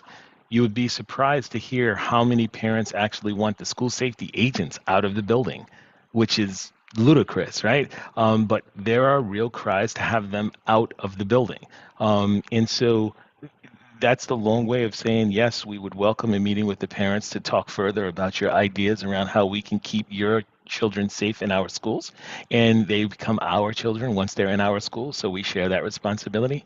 As one of the gentlemen said from District 13, who eloquently stated that the community needs to come together to address this issue of safety. I like the we and us statements as opposed to you, the Department of Education. What are you doing? Well, this is a community problem, right? And we have to embrace this problem together. The chancellor can't be responsible for what happens 5 blocks away from a school 4 hours after dismissal. But for every parent in the city, they want the DOE to sort of give answers around how we're keeping young people safe. And I say to you this, many of us have heard the story about the village. Well, we need to get back to the village, right? Because we all have a collective responsibility to the village. And that is to join together, join hands together, join ideas together, collaborate together to keep our village safe. So Ms. Green, that was a yes. Thank you, Mr. Represent. If you can stay longer. I have to give the floor to Mr. Hickey, or come back a little later if you can, because I know you have a busy schedule, but can we hold you? Can we aim for our August meeting to have, I believe it's going to be August 11th, to have this conversation? And at this time, I'm going to give the floor to Mr. Michael Hickey, who's going to talk about students in temporary housing. Mr. Hickey. Thanks, Ms. Alden. Mark, great to see you. Glad you could join us for a little bit. For folks that haven't met me before, my name is Michael Hickey. I'm Executive Director for the Students in Temporary Housing team here at the Department of Education. I'm going to pop into the chat a link to the presentation I would normally share. I know we don't have much time today, but I wanted to make sure that you have access to the information. So you can certainly reference this document. You can use it while we're going through it, but you can also look at it at your leisure later. And I'm easy to track down. As a matter of fact, here, I'll even throw my contact information in the chat, just throw my email in there. So if anybody has any questions or needs, you can just reach me at any time. Now let me share my screen really quick. I'm going to just walk you through a couple of slides that I think are most important about this work. Please interrupt me anytime, throw things in the chat, come off mute, talk to me. I want to make sure I'm responding to your questions or inquiries, just to make sure that you're learning what you need to learn, or offering the insights that you would like to offer in this conversation. Okay, everybody should be able to see my screen. Yes. Great, and just open up the chat so I can track the chat as well. All right. Just so folks understand, we're talking about young people that don't have a place to live. Those numbers are really considerable in the New York City Department of Education. There's 3 main categories of young people that are affected by homelessness each year. The vast majority are doubled up due to economic hardship, about 2/3. About another third are living in shelter. And then we have a small number, fortunately, relatively small number of students that are in other temporary housing conditions, which could mean sleeping in a car, sleeping in a condemned building, sleeping in a park. It's basically living rough. There's a lot to the DOE's obligations and requirements under the McKinney-Vento Act, but these are the most important things that we certainly hold in our work: education, access to enrollment, transportation services, special education supports, etc. And we really are, in addition to the team that provides direct support to students and families, the team that helps provide guidance across the Department of Education on how best to meet the needs of this large number of young people. So to give a sense of scale, right now, about 9% of our students across the DOE are affected by homelessness at some point during the school year. It's a huge number. Again, 2/3 of that are living doubled up due to economic hardship, about 1/3 are living in shelter. You can see that those numbers aren't the same in every borough. The Bronx tends to have the highest numbers of families affected by homelessness. This won't surprise folks, but those are also tend to be concentrated in the Bronx in districts 9 and 10. We have a whole team of people, which I'll talk about in just a minute, that are available to help support those schools, students, and families. The reason that we do this work is because we know our students affected by homelessness tend to have a harder time getting to school. If we look at their chronic absence numbers, you can see for our students who are living in shelter only, their attendance rates are about 82%, and the chronic absence rates are 64%. That's very high in comparison to permanently housed students who are about 25% in 18-19 and about 29% in 2021. So really big differences. And we know that's related to the traumas of poverty, dislocation, and living in shelter. My work is situated within the Office of School Culture, Climate, and Wellbeing, and within the Office of Community Schools. I report to Sarah Jonas, and then our chief is Dr. Joanna Johnson. So sometimes it could just help to know kind of how we fit into the Department of Education. And you can always, in addition to reaching out to me, you can escalate to these colleagues at any time with additional questions. Okay, just a quick note on how we're built. Right now, we have about 350 personnel in the Department of Education dedicated to supporting these students and families. You see the two big orange trapezoids there. We have 100 social workers. And we have 100 what we call STH community coordinators. That's a coordinator title. But both of those roles are DOE personnel who are assigned to work in schools with very high numbers of students affected by homelessness. And by high, we mean that each of those schools has, usually as a baseline, about 50 young people there who are living in shelter. Oftentimes, the number of students that are doubled up could be up to twice that high. So very, very significant numbers of young people in those schools are affected by homelessness. And our social workers and coordinators are there to identify, make sure they know who all those young people are, to be tracking their attendance, to be tracking their school performance, to see if they are having additional struggles with incidents and suspensions, and to make sure that they're getting connected to supports in the school or in the community to help stabilize them and keep them engaged in school. We also have in that blue box 117 what we call family assistants. These are DOE personnel who actually work in shelters. They're there to connect with families when they enter shelter to make sure those families are being supported with enrollment, transportation, access to school services for health and mental health, special education supports, et cetera. Leading all of that work, we have what are called 18 regional managers. Regional managers are assigned by district. And actually, if you just look up our DOE website, just Google DOE STH homelessness. NYC DOE homelessness or NYC DOE students in temporary housing. Either one of those will take you to our webpage. And you can find all of our regional managers, all of the districts they cover, and their contact information. So if you have specific questions about, a family that you're concerned about in District 19 or District 7, there's a regional manager that's there available for you to escalate to. Okay. In addition, every single school has a dedicated liaison that's identified by the principal to be thinking about this population in their school. When last time we looked, I think out of the 1,600 schools in the Department of Education, there are maybe 4 or 5 that said they didn't have any students affected by homelessness. Almost every single school has at least a couple of young people that unfortunately are. So it's really important that every single school has someone in that school that is able to identify who those young people are and just keep track of them, make sure they're okay. So we provide a lot of training and support to those staff throughout the year to make sure that if something isn't going well for those young people, they know whom to reach out to and how to get additional support and services for those young people. Now, this is one of those slides I'm definitely not going to spend a lot of time on. It's just a bit of an eye burner.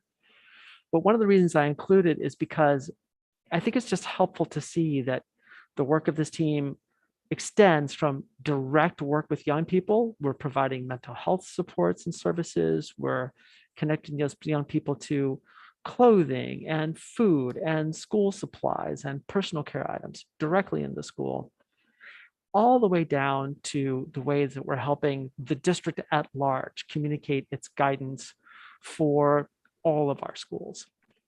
And the ways that we interact with other city agencies, other state agencies, that we really kind of touch all levels of the DOE's interaction, not just with schools and young people, but with the many, many, many other stakeholders that are also in communication and providing supports to these young people and their families.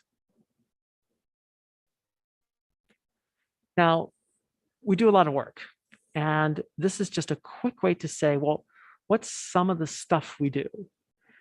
We just completed planning for, I know that ARP HCY is very wonky, but there's a big chunk of stimulus dollars that just landed with the Department of Education specifically for this population, about $33 million.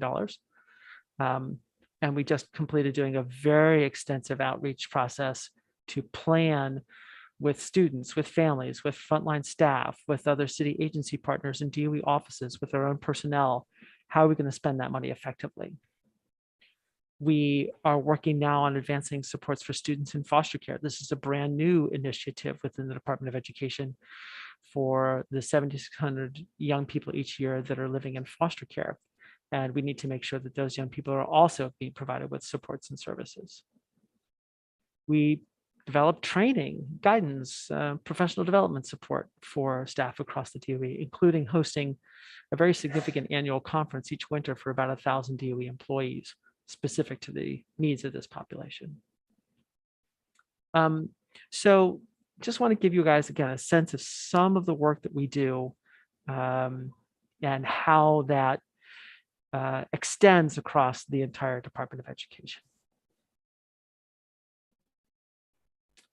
Okay, the last two slides, I just want to talk a little bit about the numbers because it can really be helpful to put this into context. Each year, we provide, as a Department of Education, over $100 million worth of support to conduct this work. A significant amount of that is going to our personnel, those 324 positions that are out there working in schools and shelters. Our social workers, our community coordinators, our family assistants. We also provide support for nursing services and mental health and vision screening supports in high schools. I want to point out this number almost at the very bottom of the Students in Temporary Housing Title I funding for all schools, $72 million. That's an allocation of Title I funds in schools that are specifically for helping schools, again, meet the immediate needs of young people in that school. And there's a lot of flexibility about how schools can spend those dollars. They can be used for everything from making sure a child has a warm coat or food to eat on the weekends to ensuring they have access to technology or enrichment services and after-school supports, even up to hiring additional personnel in the school if they have a significant number of students affected by homelessness. It's an allocation of just under about $1,000 per student affected by homelessness. So it's a very significant support to the school. Okay.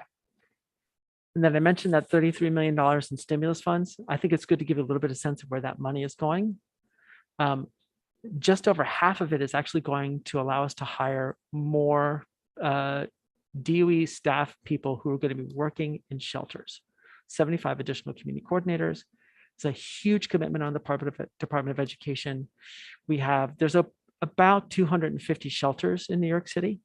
Those 117 family assistants are terrific, but it just isn't enough people to really make sure that there's a DOE staff person in every location at least once a week to meet with families as they enter and ensure they're getting support and needs met.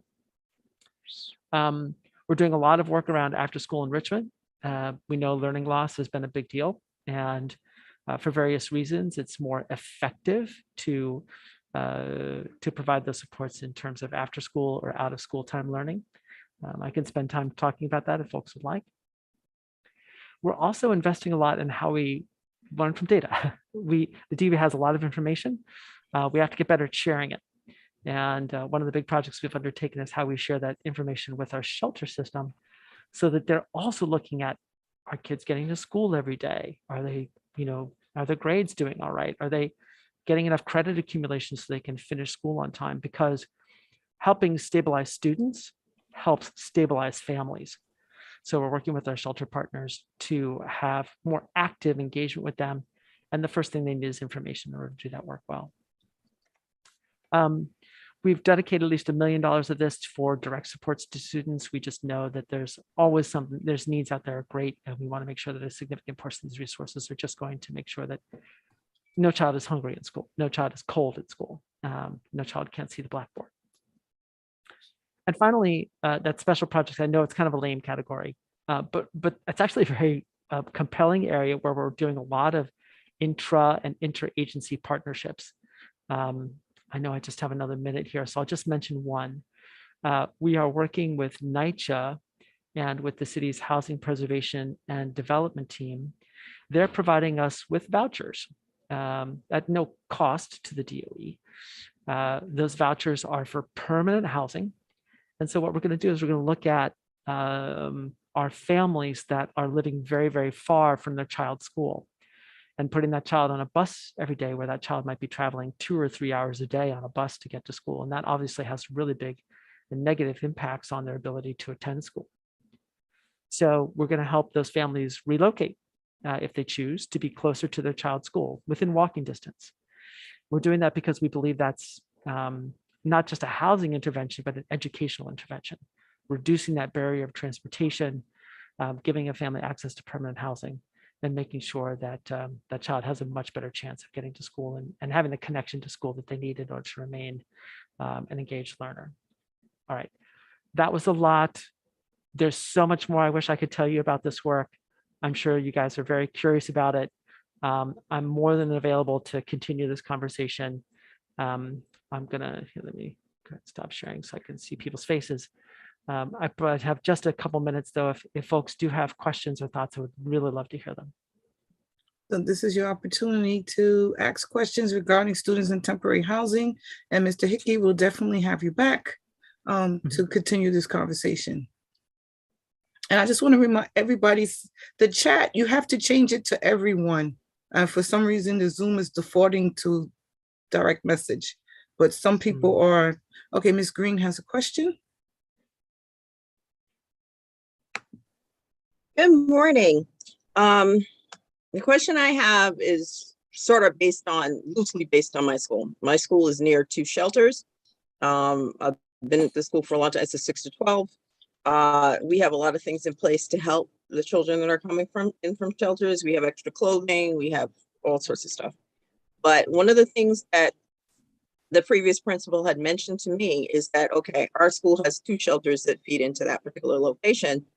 There are schools in other districts that have 6 shelters feeding into a particular location, or 4 shelters feeding into locations. Is that taken into consideration when a school's, when budgeting for a school, when budgeting those allocations for students in temporary housing, especially because there could be one school that's nowhere near a shelter, but there can be other schools that have, like I just said, multiple shelters that kids are coming from. Is there at least more money going to them? Like, how is that delegated? How is that, divvied up, so to speak? Thanks, Ms. Green. That's a very thoughtful question. Yeah, the short answer is yes. So that STH Title I allocation, for instance, is a per pupil allocation. So the more students affected by homelessness in the school, the greater the allocation you're going to receive from those temporary Title I dollars. But I'd also mention this. When we look at where we're going to place our social workers or our community coordinators, we actually look at the numbers of students affected by homelessness in the school locations. And as a matter of fact, for some schools, like the ones you're talking about that have those multiple feeder locations, we've actually assigned multiple staff there. So there's a social worker and 1 or 2 coordinators there as well to make sure that we're really providing rich supports for the number of young people that are affected by homelessness in that location. It's a great question. Thank you for asking it. Thank you. I don't see any more questions or in the chat, Mr. Hickey. So thank you for taking the time out to being with us this morning. And we look forward to continue the conversation even further with you and your team. I hope you'll have me back. I would love to talk Definitely. to you guys about our plans for spending this stimulus funding. Oh, so how about, I'm going to book you already now. How about August 11th, right? Because that's going into this new school year, just before the school year. That would be great to continue this conversation. That would be great. Please do send me a calendar invite. I'm available on August 11th, so I hope I'll get a chance to come back and talk to you all then. Definitely. Selena, can you have time for one more question? Selena? Yes, I can take one more. Go Okay, ahead. Selena, you can go. Thank you. I just wanted to say, thank you. What I feel that you are so concerned and your Mm. passion is to make sure that our students in temporary housing and foster care are safe and getting the services that they need, because that is dear to my heart too, because I just want to make sure their voice is heard, you know, their parents and their families is heard. So I really appreciate you coming here and sharing out, because like I said, my concern is just to make sure they're not forgotten, and education wise, social, emotionally, everything. So thank you for being here. I just wanted just to state that. Thank you. And Rashida, real quick, you have a question? Yes, Hickey mentioned we don't have enough in the budget to have blank, blank, blank at every school, and I missed what blank, blank, blank was. Oh, I think we don't have enough personnel to have a DOE staff person at every shelter. Okay. At least that's historically been true. Because we're hiring 75 more DOE personnel to work in shelters, we believe we have a plan now to actually make sure that every shelter has access to a DOE staff person at least several days a week. Perfect. Thank you. Thank you, Ms. Harris. Thank you so much. So thank you, Mr. Hickey. Thank you. And we're looking forward to seeing you again in August. I look forward to it too. I hope everybody has a great summer, and I'll see you guys in August. All right, bye-bye. Now we have Mr. Omar Suarez from New York City Vote to discuss how do we vote. We have a multiple primaries and elections coming up, and for the state of New York, the big one is the governor. So Mr. Suarez, you have the floor.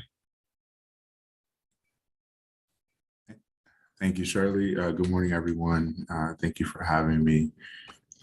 So as Shirley just mentioned, we have some important New York State elections this year, and I'm glad to be able to just share a little bit of information about those, some changes that have happened to the way that we vote in New York, and things that you just need to know to be able to cast your vote and share that information out in your communities as well with your families, students, other parents in your schools, whoever may need that information. So I'm going to just jump right into it and give a little bit of information about myself. I'm the Director of Partnerships and Outreach with the New York City Campaign Finance Board. We are a city agency. We're an independent, non-mayoral agency that we have a couple of functions.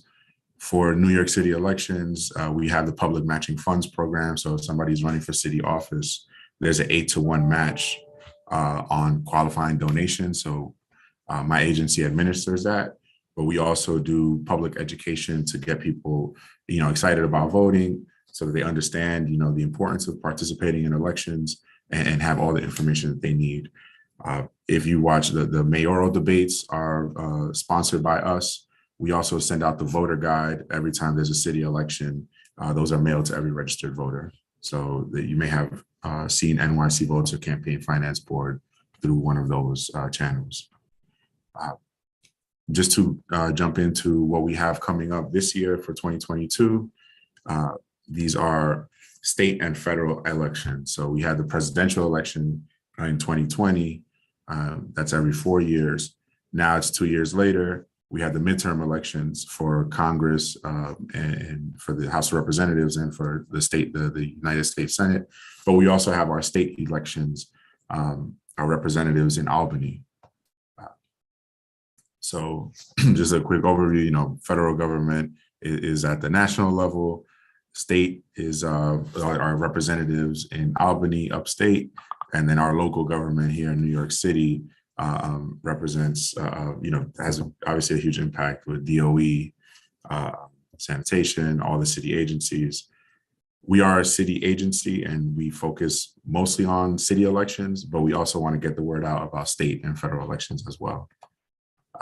This is just a map that I put up to give people a sense of what our voter participation is like across New York City.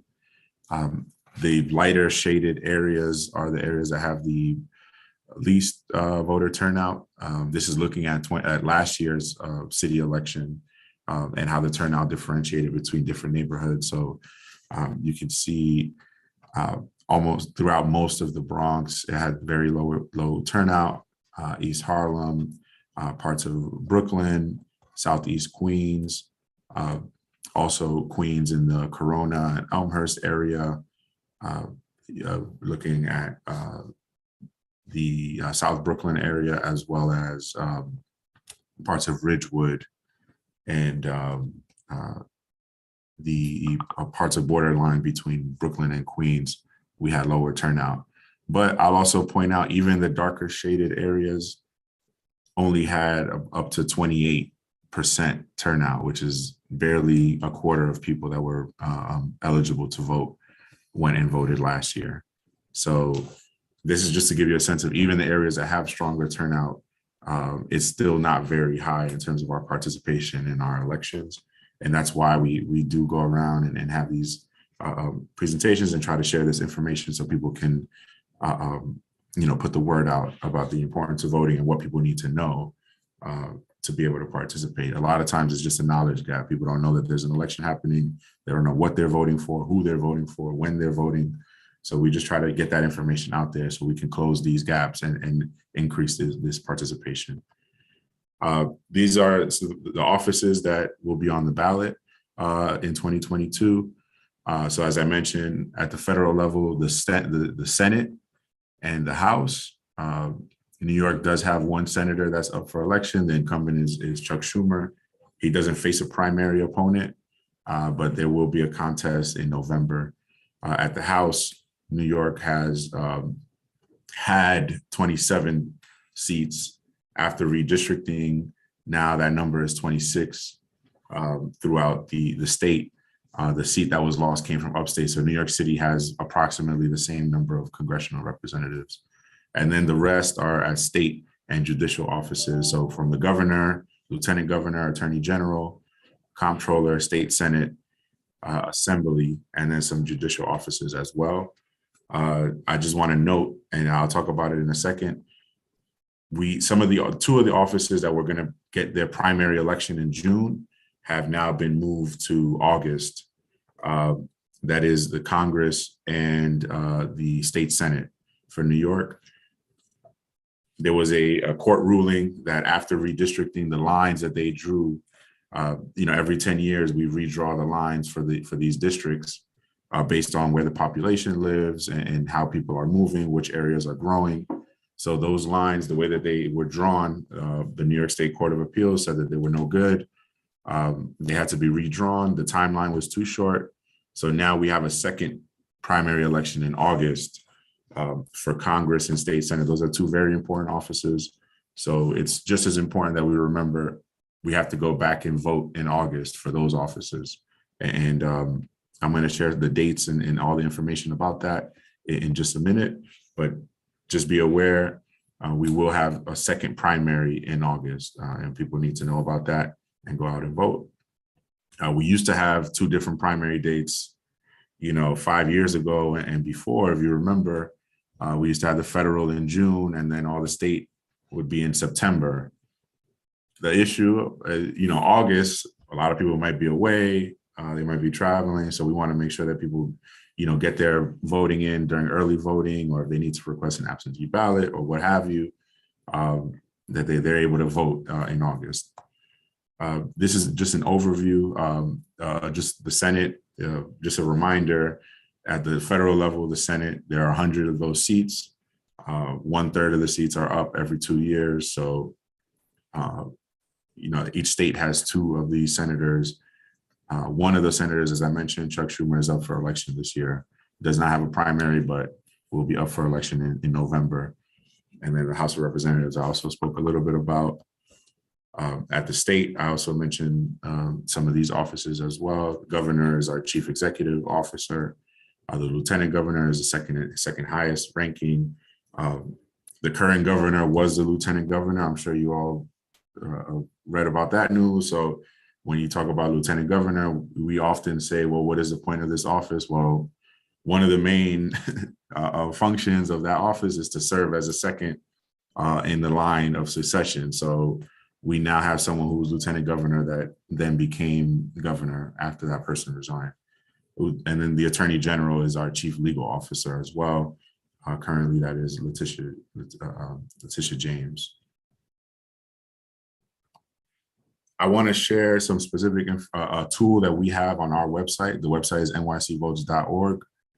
and you can go to the section called Meet the Candidates. You can do this right now, and you'll see not only you'll get a chance to see what candidates are and offices are going to be on your ballot, but we've solicited profiles from some of the candidates at the governor, lieutenant governor, and assembly level for June.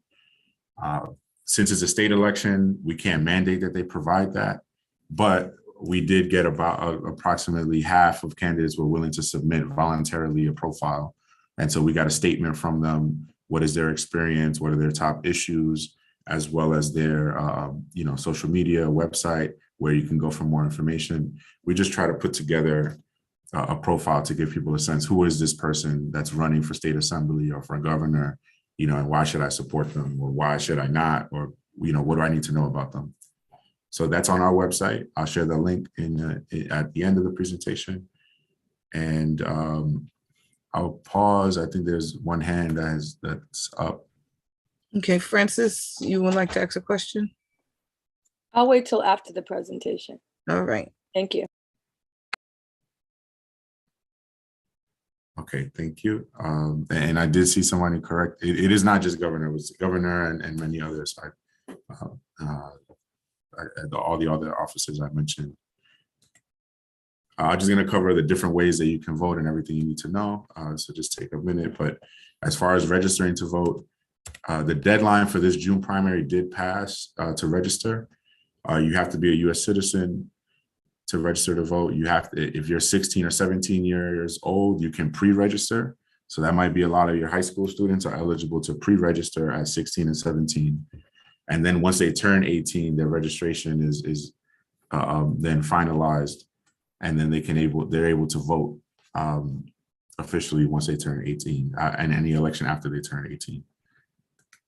And you do need a mailing address. So I saw the prior presentation was about people who have impermanent housing. Even with impermanent housing, you can still register to vote. You just need a mailing address. There's a link here that I can share as well, where you can just check your voter registration status, make sure you're registered at the correct address. Also your party affiliation, that's very important. These are primary elections, so you have to be registered with a party affiliation to vote in that primary. If you want to vote in the Democratic primary, you have to be registered in the Democratic Party. If you want to vote in the Republican primary, you have to be registered in the Republican Party. That's how it works in New York. And then I did mention about being a U.S. citizen.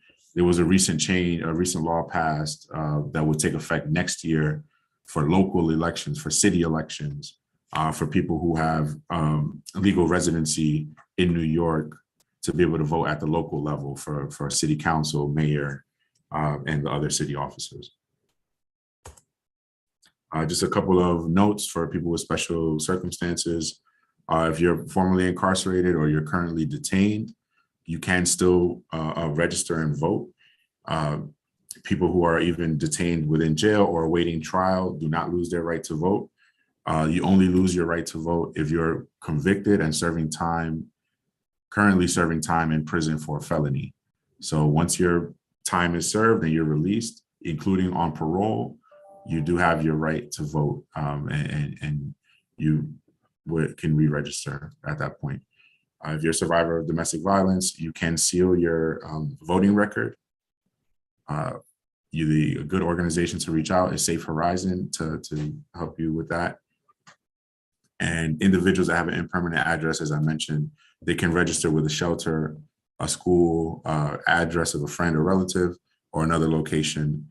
They just need to provide a mailing address.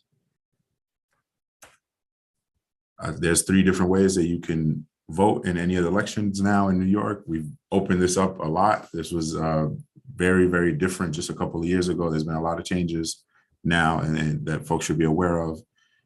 Just the traditional way, the longest running way is going on election day. The polls are open from 6 a.m. to 9 o'clock at night.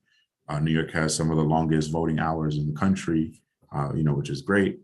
But before, really, it was much more limited. The link here is findmypollsite.vote.nyc. That's where you can go to make sure you're going to the right poll site. You do need to vote at the correct poll site that's assigned to you. In addition, now, or for the last couple of years, we've had early voting, where you can go in person to your early voting site. Your early voting site is usually different from your election day site. It's not the same place. You can't assume it's the same place. So that same link, findmypollsite.vote.nyc, you will get both. You'll get the early voting site and the election day site. You'll also get the date, the hours, what days and hours the early voting site is open. It's not 6 a.m. to 9 p.m. The hours change. Some of them are evening, some are early in the morning. There's weekend hours. And so you have to check to make sure that the poll site is open when you plan on going. And the hours do change from day to day. So make sure you check there, findmypollsite.vote.nyc. And then vote by mail. If you have someone or someone that you know is planning to vote by mail, then these are some steps that you need to be aware of. Things have changed over the last couple of years. Things are a little bit different for people that want to vote by mail. As you know, because of the COVID-19 pandemic, you may know that New York has now expanded it to anyone can request an absentee ballot due to COVID-19, and you just select a temporary illness as the reason. You can request it online at nycabsentee.com. Again, I'll share this link out. If you're going to request it online, you have to do that 15 days before the election. So that's June 13th. If you want to request it by mail, like mailing in the application, it has to be received 15 days before. And then if you're going to go in person and request your absentee ballot, then you have up until the day before, the Monday before election day, you can go in person to the Board of Elections office and get your absentee ballot. So if you know you're going to be away on election day or during the early voting period, you might want to request an absentee ballot. If, for people that are detained in Rikers or in jail, they vote via absentee ballot. People that are permanently disabled and cannot go vote in person, absentee ballot. There's an accessible version of the absentee ballot as well for the people that are visually impaired. You can also call them, the Board of Elections, to get your absentee ballot as well. That phone number we'll share as well. Once you get it, once you request it, you should check your mailbox frequently to get that, to see when you get the absentee ballot. Make sure that you do have to follow the instructions very carefully. Fill it out only blue or black ink. You will need postage for this election. In future elections, the postage will be covered, by the state budget. There was some money in the budget put in to cover that postage for absentee ballots, but that won't start until after July. That's in the new budget. And you have up until election day to return it.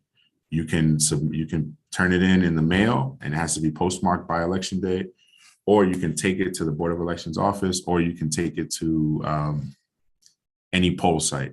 They will have a drop box where you can drop it off. There's a change now for anyone that requests an absentee ballot. You have to vote. You're going to have to vote on that ballot. The new law changes the way that they count the votes. So instead of waiting until all the election day votes are counted and then counting the absentee ballots, that's one of the reasons why it takes so long to count votes in New York. They're counting them as they come in. But that means that once you request it, if you go to vote in person, you're not going to get a ballot that will go in the machine. It used to work like that, but no more. So once if you're going to request an absentee ballot, you should plan to vote on it. And if you try to go to vote in person, you're going to have to vote affidavit, which is a completely different process. And so we recommend that only request an absentee ballot if you know you're going to vote on that ballot. These are all the dates and deadlines. I'll share these as well. I know it's a lot of dates to go over, but just for this upcoming election, we did pass the voter registration deadline. That was last Friday. If you want to request your absentee ballot, that's Monday. To do it online, you can wait until until June 27th if you want to do it in person, if you want to request it in person. And the early voting period will be between June 18th and June 26th. Those dates will repeat for August and the general election. So I'm not going to go over every one of them, but I will say for the primaries, for the June and August primaries, you have to be registered with a party. And that deadline to change your affiliation has already passed. So if you're not already registered with the party, you won't be able to vote in their primary in June or August. And just to close out, some of the links I mentioned, my contact information is here. I'll put it in the chat as well. Our website is nycvotes.org. There, you can go there, check your registration. You can find the poll site. You can read that candidate voter guide and a lot more. We have descriptions of what these offices do, what do they cover, what is their power, what do these elected officials do. I'll share my email and contact information in the chat as well. This is all the links. If you want to just share these links out in your network, that'd be great to get the information out. And we also have text alerts if you'd like to just receive messages when elections come up. If you want to request a presentation like this, if you're part of another group, if you're part of another association, or have another audience that you would like to get this information. Okay, and then my request is, do you have 3 people that you can think of in your life that you'll talk about the upcoming election to get them to go out and vote? If we all did that, then that 25% will get closer to, the 100% participation that would be the ideal. So thank you. And can answer any questions that you may have right now. Okay, so we have Francis from District 75. Thank you, Shirley. I'm so excited to see this type of presentation, Omar, because a lot of the times I myself don't know how to vote or who's running the primaries versus the general election. I'm learning now because my brother's running for Congress, Frankie Lozada, in Congressional District 5. And I'm learning how the communities they don't know the difference between petitioning and voting. And I think that's important. I don't know if it can be added to your presentation because I myself didn't know that. And I think that communities need to know that they need to create competition in their communities in order for, people who are already serving the area can see that other people are interested in the area, and they really need to step up. And a lot of people are, not voting because they don't know. I think this presentation should trickle down to more parent leaders and to high schools because they're about to register to vote. We don't know how to vote. We don't even know who's running. We don't know what they stand for. We don't know. So people get scared and people feel that, they've lost faith in their communities and feel like nothing's going to change. And I'm learning that when you vote, it's a voice. And like you said, if everybody had their voice and was listening, people would do more for us. And I think that people really need to understand the strength of voting and how many people have died just to give us that right to vote. I think that we should not take it for granted. I say, if you have an opportunity to meet the people who want to run in your district, talk to them. Reach out to them now, give them your concerns to make a difference. I'm happy to see our new generation, a younger generation going into Congress, because that's where you're going to make a difference and change the law. So thank you, Omar. I really appreciate that. I just want to say that those living in Broad Channel, Cambria Heights, Hollis, Jamaica, Laurelton, Queens Village, Rosedale, St. Albans, Springfield Gardens, Ozone Park, the Rockaways, and now Howard Beach and Rochdale. There's a new candidate in your area. Please try to get to know him. And if anyone wants more information, Shirley has my information. They can reach out to me. Thank you so much, Omar. I really appreciate your presentation. Thank you, Francis. I could not have said it better myself. And really, the thanks goes to Shirley Alvin for extending the invitation this year, as well as last year. I did a similar presentation on ranked choice voting.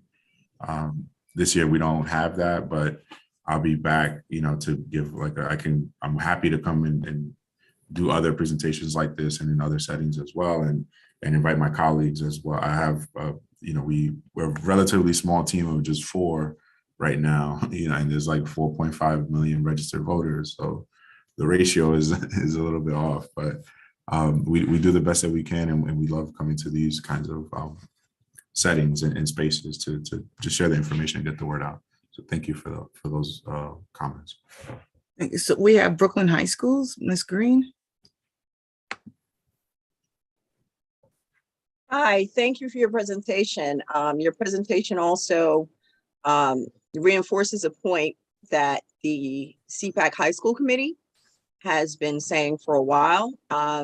They've worked on several letters, and it's a very active committee, but one of them is about teaching civics in school. There was a period of time where civics was taken out of high school curriculums of most schools in New York City. And I think if it was brought back, well, it's been brought back actually, just not every high school has it. It does help. One of the things that they do discuss is what voting is about. Not who to vote for, but what voting is about, how does that affect you and your community, that kind of thing.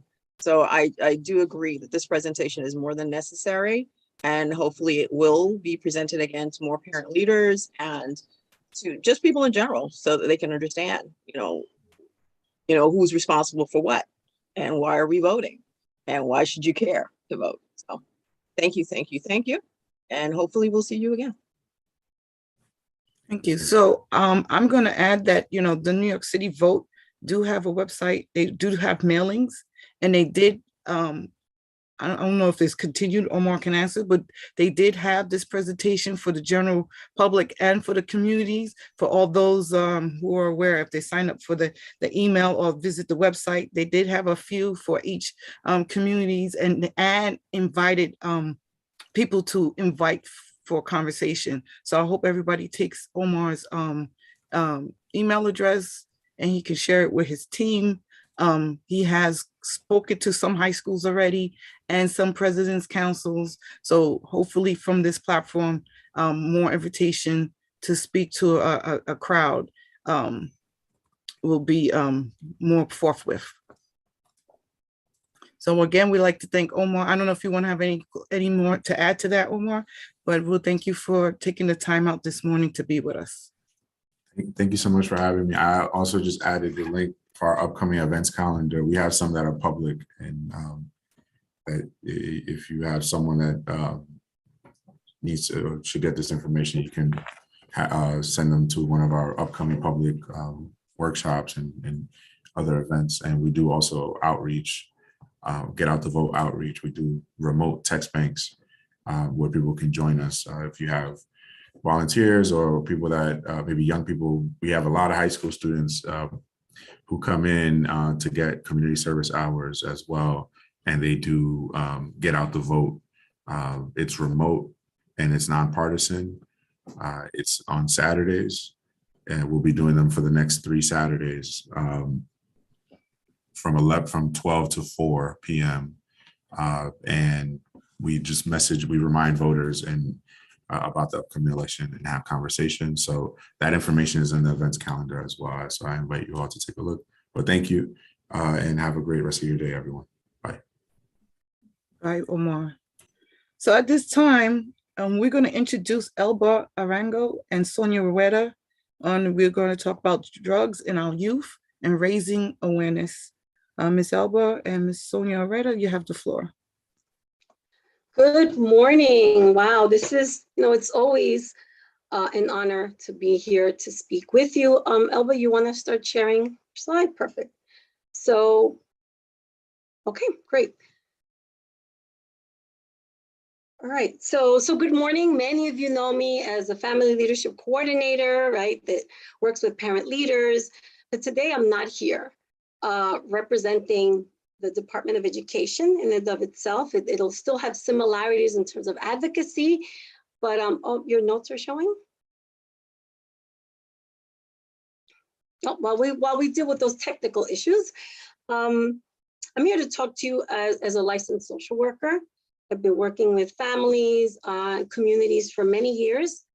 I've worked in foster care, I've worked with families in group settings, obviously the Department of Education. I also do a lot of work with the NYPD, my local precinct, and the Civic, all working around supporting families, communities, and issues that are very much importance.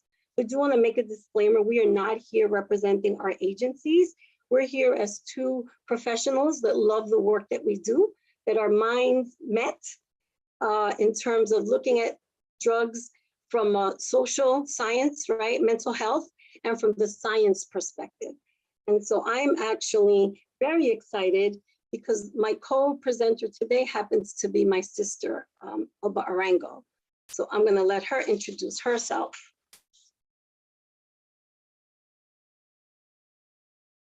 I think you had it before. 1 second. Sure. Is it better now? There you go. Yep. Okay, thank you, Sonia, for that introduction. My sister spoke a little bit about herself. So my name is Alba Arango. I am the current Assistant Director of the Forensic Toxicology Laboratory over at the New York City Office of Chief Medical Examiner. I've been there for 5 years now in the Forensic Toxicology Lab, but prior to that, I worked for the NYPD Police Laboratory in the drug analysis section, where I analyzed controlled substances, and I was also a blood alcohol analyst. I'm a board certified forensic toxicologist, and I also recently completed 2 years with Pace University as an adjunct professor. All this to say, again, just to reiterate, everything that I'm speaking today does not represent any of these amazing agencies and organizations I worked for, but more my experiences and the passion that I feel for this topic. So why are we here? And we kind of started saying why we're here. We both have a different lens, right? A passion and interest, a commitment to the community when we talk about youth and drugs. But this is something that affects all of us. This is a serious topic. As you as parents, caregivers, parent leaders, community advocates, this is a real conversation, right? Drugs and youth, drugs and the use among youth is here. And so part of the reason why I really had the urgency to present to you is because summer vacations are around the corner. And that means people are planning summer camps, right? They're planning vacations. Some of us are scrambling for summer rising placements. But know that a lot of our kids lose those community eyes. Schools are the lifeline, right? If you for meals, truancy, suspensions, right? If your kids are not behaving, if they're late, a lot of issues that are happening outside the school, we look at it from the school. The school will let us know. We keep the community, the parents, the home are nudging each other. And so my concern is, and this comes from doing a lot of work in foster care, many things happen when schools are out because their eyes are not there. No one's watching them. And so schools are the lifeline. We want to make sure that you can get the word out before schools are out and talk about some of the resources. The other thing too is, and it's very connected to some of the conversations you were having earlier when we talked about safety. I attend a lot of meetings, SLT, DLTs, President's Council, and we have some really good topics on the tables and issues of concern, right? There's academic rigor, curriculum, accountability, but I don't hear much about substance use. Right? And the role that it plays and how it affects our social emotional development and the academic learning that takes place. And then oftentimes why we don't have these conversations is because, well, this is not my child. It does not affect my child. And so we're hoping that even though these topics may feel a little bit uncomfortable, could be a trigger for some, know that it's okay, but know that we're trying to dismantle that our kids versus those kids. These are all of our kids. And so we're hoping that, through our discussion points that we're going to it's four bullets that we're hoping we could hit home the message, talk about the prevalence of drug use among adolescents, common drug classes and effects, some communication strategies and resources will help you. But I want to reiterate, this is an overview. Like, we're going to scratch the surface of these complex topics, and all of these slides can be individual workshops. A lot of the stuff I'll be talking about are separate workshops that are 2 hours each. So we're going to try and cram this, But we're hoping that this encourages you to start having I need to borrow your conversations. phone real quick. In a meeting. Okay, we hope that this encourages you to talk about these issues, to ask questions, to be proactive, and to be prepared to have conversations. And know that this is just the beginning of continuous, ongoing conversations, and that you'll incorporate them in those safety meetings that you were talking about earlier. Because remember, we need to talk about mental safety. It's not just about the physical safety, it's about the mental safety of our kids and about their community and the well-being. So I think the best place to start is to talk about key terms.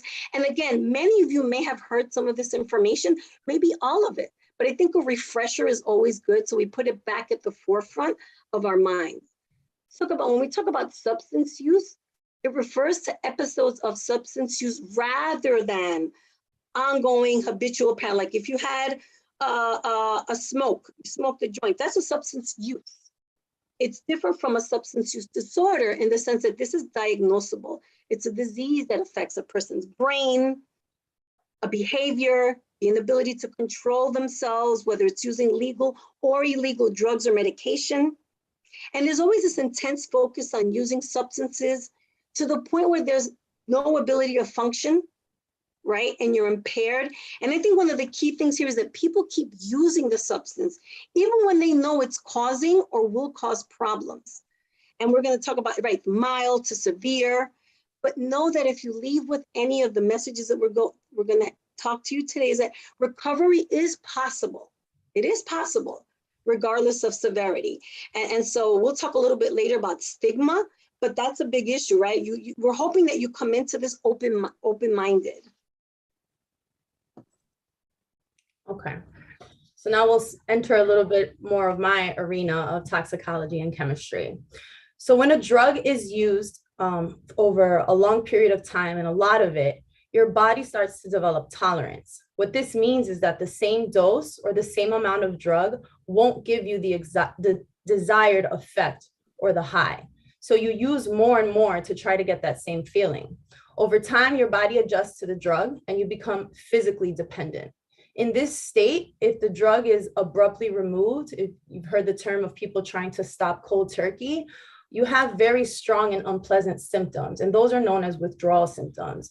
And withdrawal symptoms can range from headaches and anxiety, insomnia to tremors, but they can get really bad to some serious mood changes, feeling physical pain, and some severe symptoms like suicidal ideations or seizures.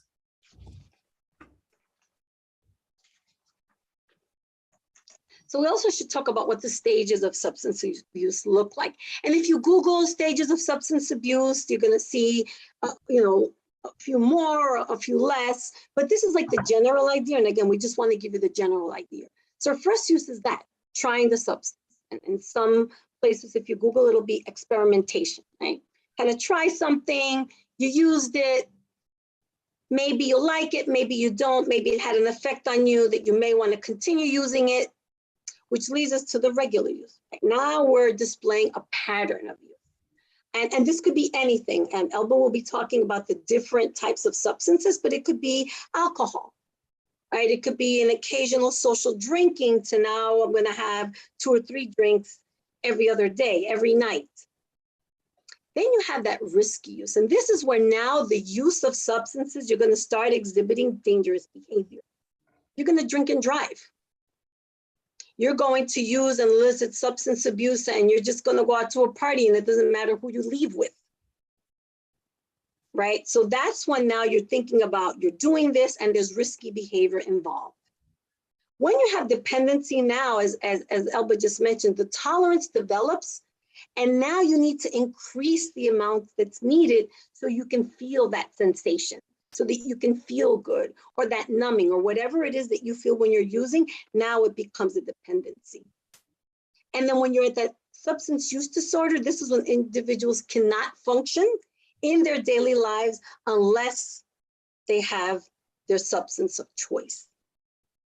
And this is good because now, when we think about our youth, you know, I like to kind of put it like this because I hear this often. Parents say, well, no, it's kind of a problem, but it's not a problem. So I'm going to hand it over to Elba so she can really talk about some numbers. And, you know, in the Department of Education, you hear a lot of data. Well, here you're going to hear some data that I think is very interesting. So youth drug abuse is a public health concern, with at least 1 in 8 teenagers abusing an illicit substance in the last year. So let's look at some stats. 61% represents how much drug use went up among 8th graders between 2016 through 2020. And this is a national survey, so this is across the country. 62% of teenagers across the country, by the time they reach, 62% of teenagers in 12th grade have abused alcohol. And by the time they've reached 12th grade, 50% of teenagers have misused a drug at least once. So what drugs are we talking about here? So 2 million 12 to 17-year-olds nationwide report using drugs in the last month. Amongst them, almost 84% of them report using marijuana in the last month. Almost 63% of 12th graders use marijuana via vaping, which I'll talk about it a little later. By the time they've reached 12th grade, almost 50% have tried illicit drugs. And at 12 to 17-year-olds, 788,000 teenagers have met the criteria for illicit drug use disorder. So the substance use disorder that Sonia mentioned, that last stage, 788,000 teenagers across the country have succumbed to this. So now this is just in high school. What about after high school? These habits, you know, prevail, and this is when it becomes a problem. So marijuana remains as the top drug, but look at some of the other ones. We have cocaine, ecstasy, methamphetamine, and some opioids at the bottom with heroin and fentanyl, which I'll talk about a little later. And we don't want to scare you. I think that's one of the things, because when you talk to parents, especially when you think of those of you that are sending maybe your kids off to college, whether they're going away or they're, you know, they'll be nearby, that college now is what our hope is, that they're independent, that they're doing their own thing. But their own thing, we need to be cognizant about parties, right? That liberty, that, oh my goodness, this is amazing. There's opportunity. So we don't want to scare you, but know that this addiction, especially freshman and sophomore year, critical in terms of drug use and awareness and prevention. So while these are some of the prevalent drug and drug categories, we can't forget that alcohol is a drug. It's just a more socially acceptable drug, but it is by far the most commonly abused amongst teens and young adults. In fact, 1.19 million 12 to 17-year-olds report binge drinking in the last month. So binge drinking refers to having multiple drinks within a short period of time. So usually this is 4 drinks for women or 5 drinks for men. 407,000 teenagers in that age group also met the criteria for alcohol use disorder. So alcohol use disorder is a fancy term for what we know as alcoholism, which has been used more often in the past. So think about that. 407,000 12 to 17-year-olds, a 12-year-old suffers from alcoholism.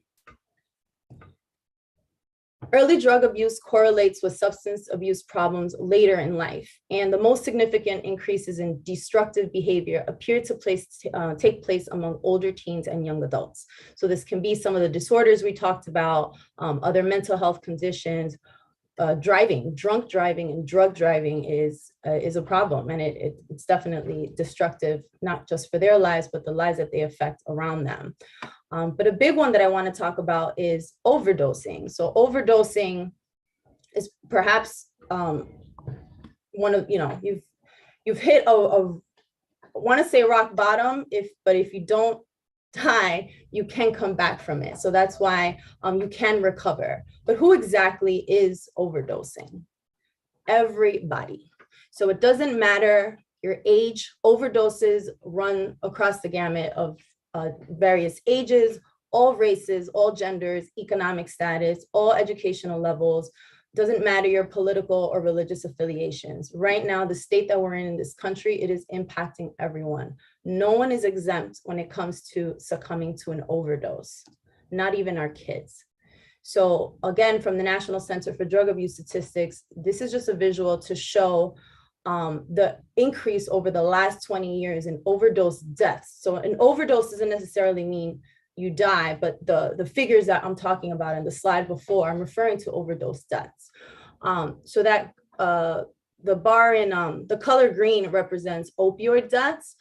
So those are responsible for the most deaths across the country. We're currently in an opioid epidemic.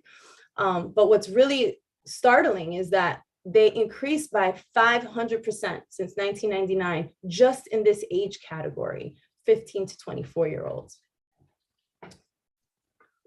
So these are some common drugs of abuse, yes, amongst our children, our kids, but also in adults. So there's many, like Sonia said, this can be a workshop for days. I've taught a course on all these drugs. So I'm just going to highlight some key information from these drug classes. But before we get into the drugs, I want to briefly talk about two types of categories.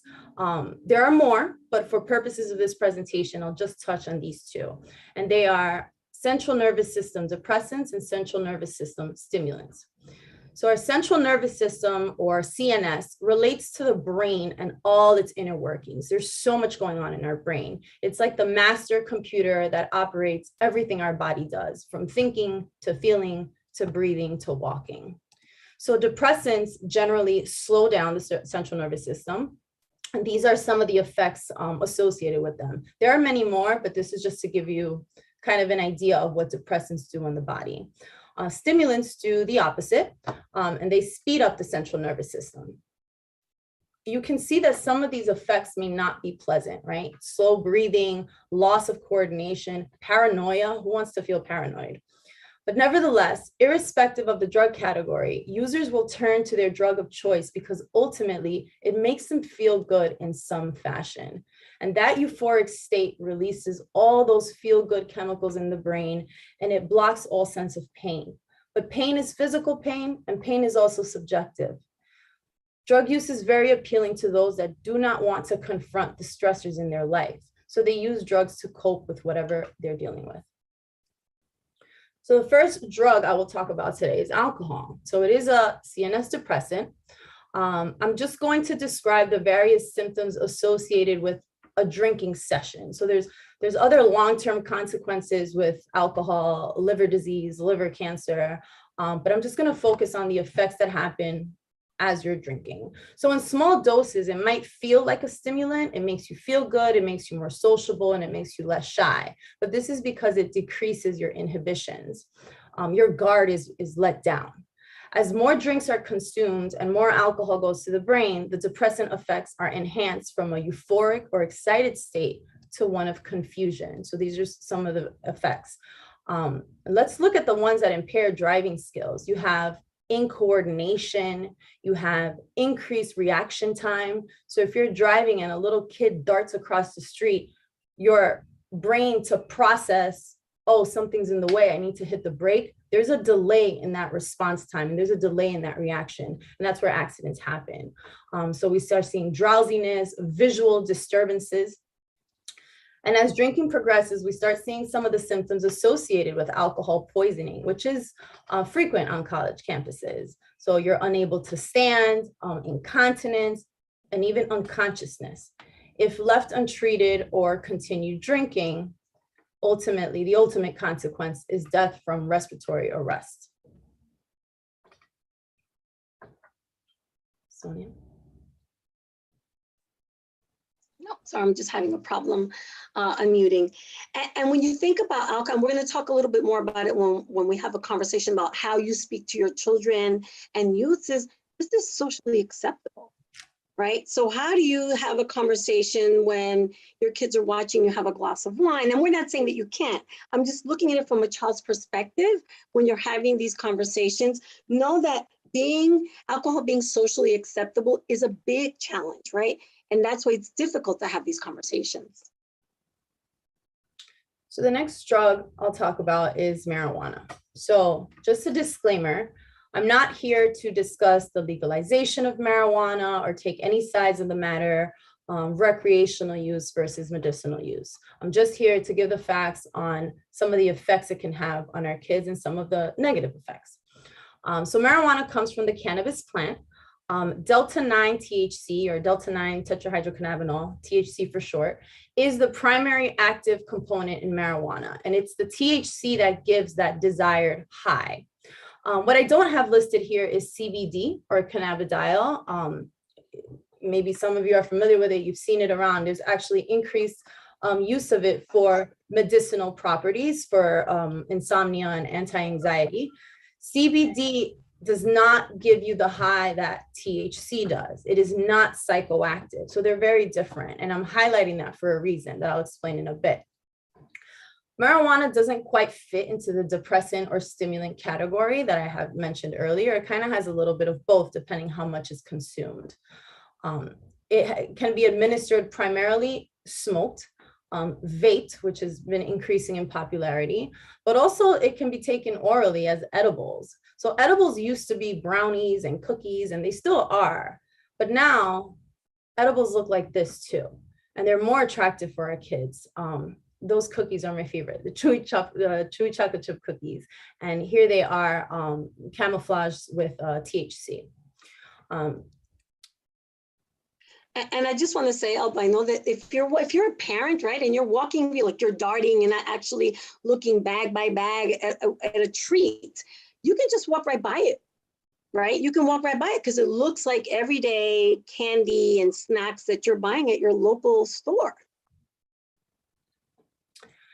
Yep. In fact, talking about buying it at your local store,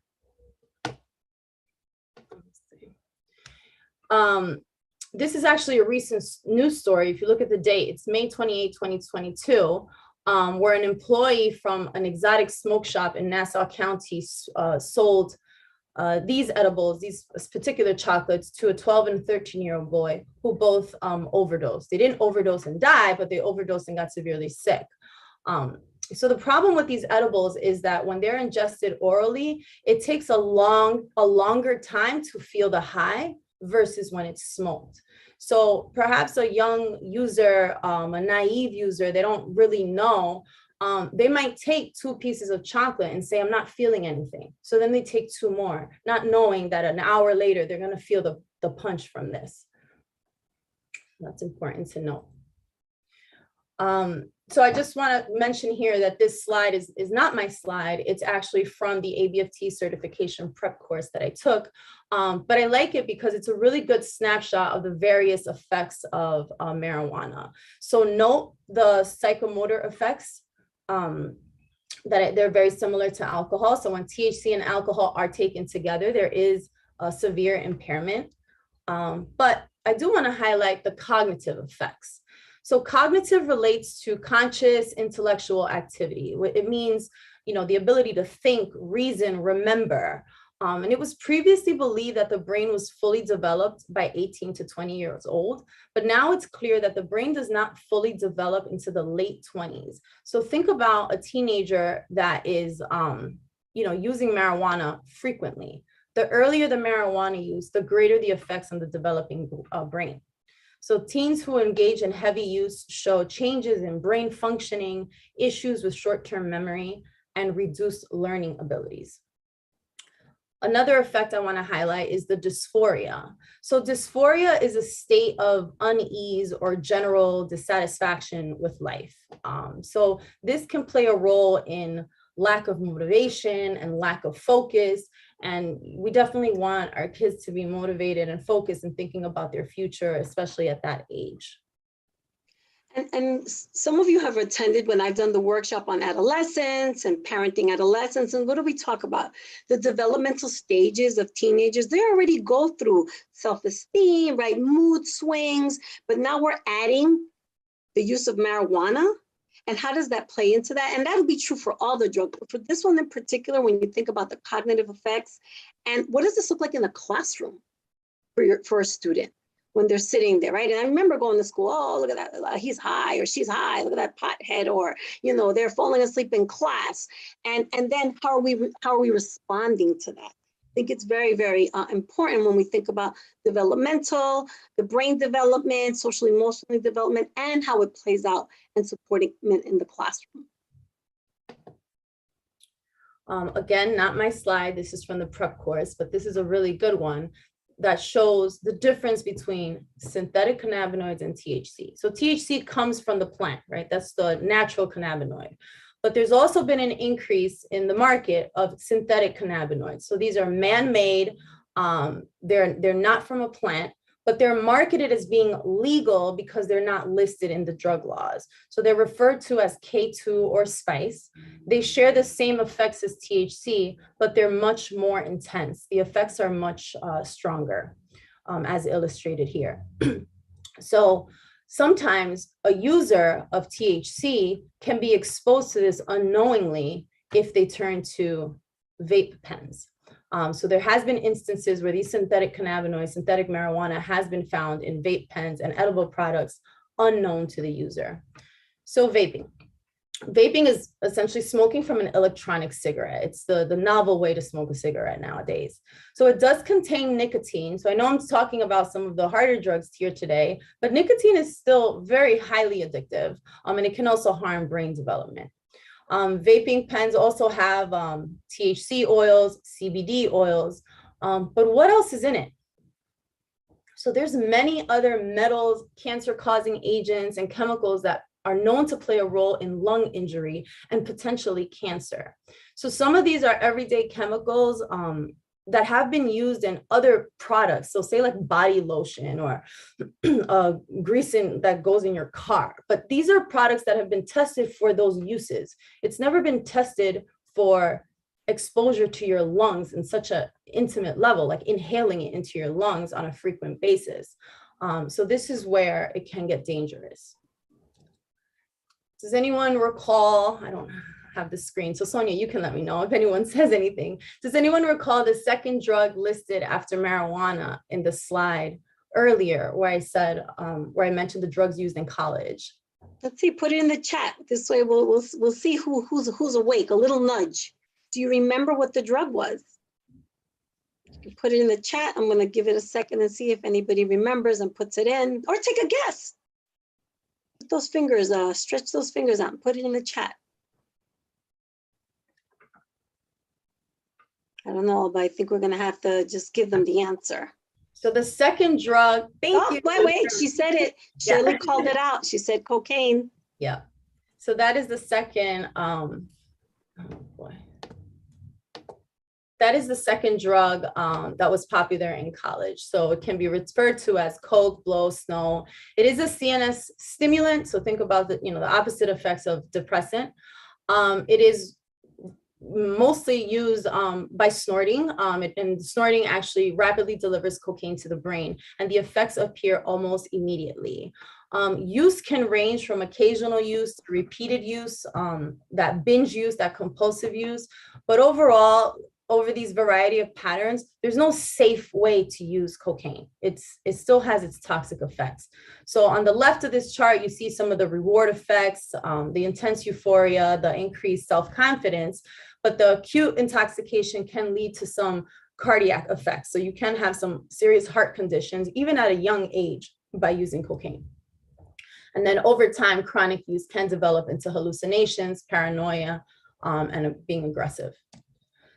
Some other stimulants that are worth noting when we're talking about our youth, well, one is methamphetamine, which is wasn't as popular on the East Coast, but we are now starting to see it more. It's primarily smoked or injected, but it's also very highly addicting.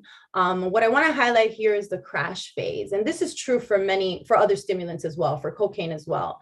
So you'll have that high, that intense euphoria for a while, but when you come down from it, that crash is characterized by CNS depression, excessive sleepiness, suicidal ideations, being constantly tired. So those are things to note for when observing someone that may be in the crash phase. There's also other stimulants, designer stimulants. They also produce intense feelings, and people feel profound empathy. But these are known in the street as ecstasy or Molly or bath salts. They can come in pill form, they can come in capsules and powders. But there's a variety of drugs. Again, I won't go into it, but ecstasy and Molly and bath salts, all of it is We hear of it in our music, actually, and in pop culture. So it's important to know what these are. They are stimulants, and stimulants are toxic, and they can be addicting. The next category is benzodiazepines, which are CNS depressants. So they are the most widely prescribed drugs for anxiety, insomnia, seizures, and even withdrawal symptoms. So they do have legitimate use, and they are safe when prescribed. The issue is when they become misused. So they can, over time, if you start using more than prescribed, or you are not prescribed and you start using them, you can develop tolerance and addiction.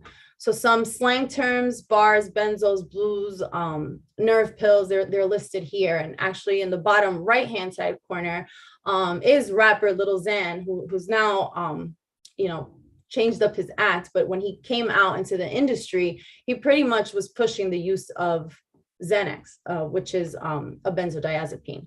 So in this table here, I have listed the chemical name and the brand name for these common benzodiazepines. So we'll go off topic for 2 seconds. So these are two epidemics that are, in our face every day: the COVID-19 pandemic, and now recently the gun violence epidemic. Both are very important, but the one that I want to talk about here is the one that's behind the scenes, and it is the opioid epidemic, now more known as the overdose epidemic. So this has been going on well before the COVID-19 pandemic. Unfortunately, COVID-19 enhanced it. There was a 29% increase in deaths between 2019 and 2021, as you see here. And in 2021, we reached 100,000 deaths across this country. So just to put this into perspective, these amount of deaths are 25 times more deaths than on 9/11. So it's a very large number. So it began in the opioid epidemic began in the early 2000s with an increase in prescription opioids. And just some facts specific for New York City. Every 4 hours, someone dies of a drug overdose in New York City. More New Yorkers die of drug overdoses than homicides, suicides, and motor vehicle crashes combined. And fentanyl, a highly potent opioid, is involved in more than 78% of all overdose deaths. And opioids are involved in more than 85% of all overdose deaths. So those are all facts specific to New York City. So what are opioids? They are central nervous system depressants, and they are very addicting. They are prescribed mainly as painkillers. So think of morphine. When you go to the hospital for surgery, they may give you a shot of morphine, depending what type of surgery you're having. But they range from painkillers, but they're also used as cough suppressants, cough medicines. So no one is jumping to use heroin overnight. Like a child, when we think of that 500% increase of overdoses in the 15 to 24-year-olds, they're not just, let me just try heroin from the beginning. It's rare.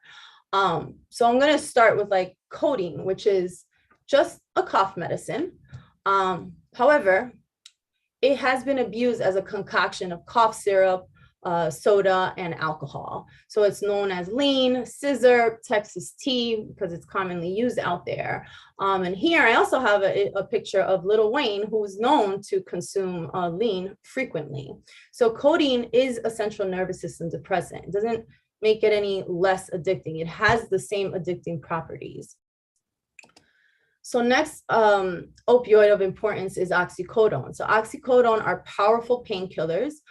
They were prescribed extensively in the early 2000s, which is when the country skyrocketed into addiction because they were being prescribed very frequently.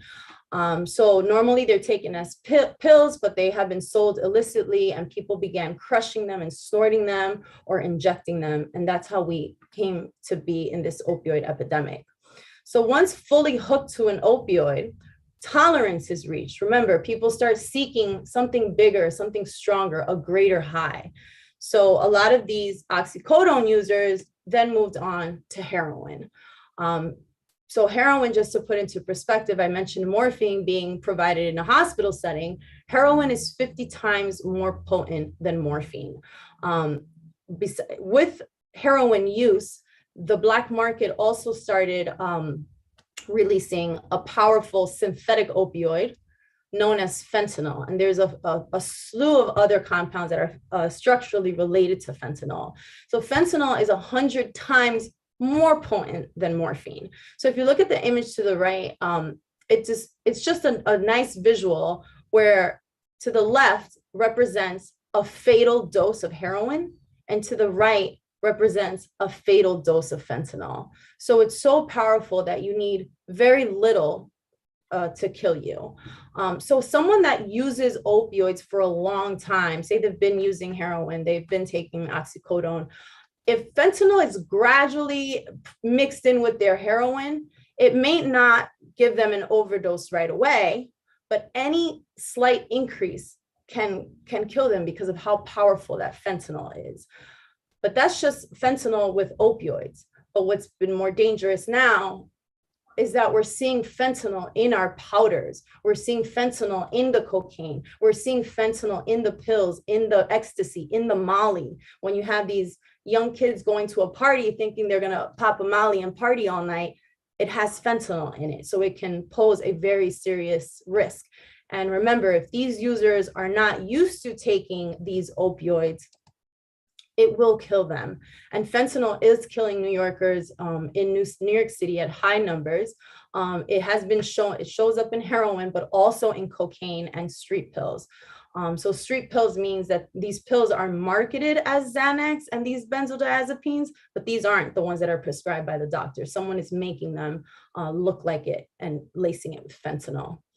And cocaine use in New York City is high, but mixed with fentanyl, it's causing a large number of overdoses in New York City. So this shows a sharp increase in cocaine-involved deaths. And both these slides are from the New York City Department of Health website, so you can obtain that information there.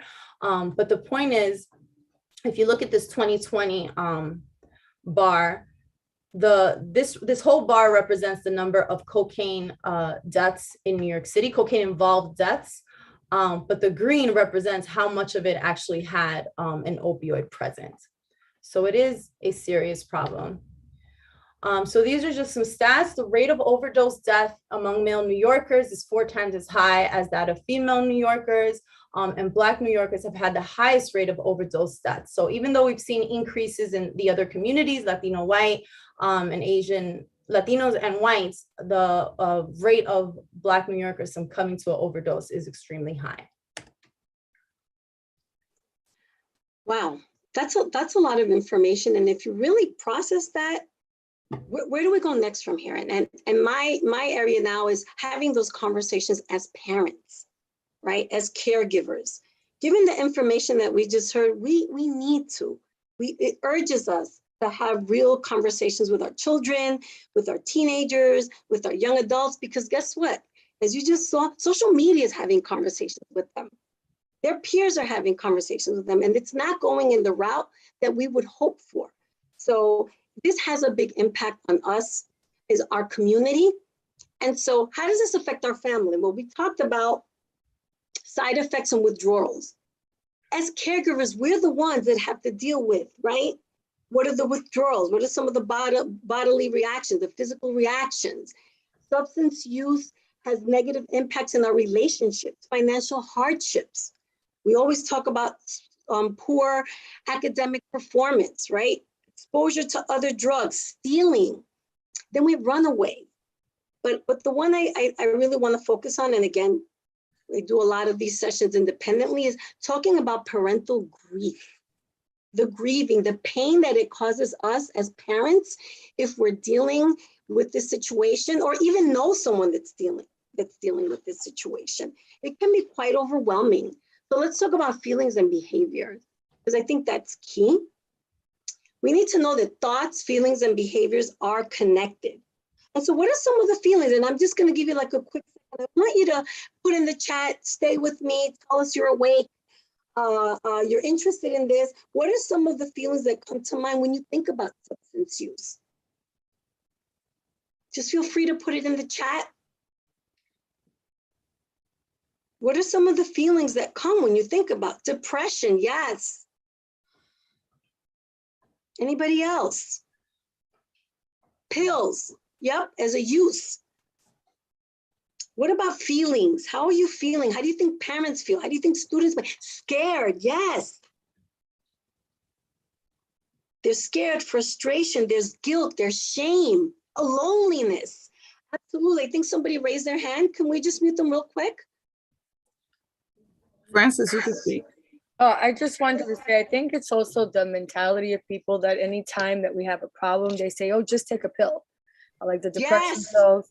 And they don't know, we really need to learn how to cope with things. We need to have, like, I think we said it before, community building and teaching these kids that, you know, and a lot of kids are diagnosed with ADHD. They right away put them on medicine, and then they diagnose, if you're depressed, you get, here's the prescription.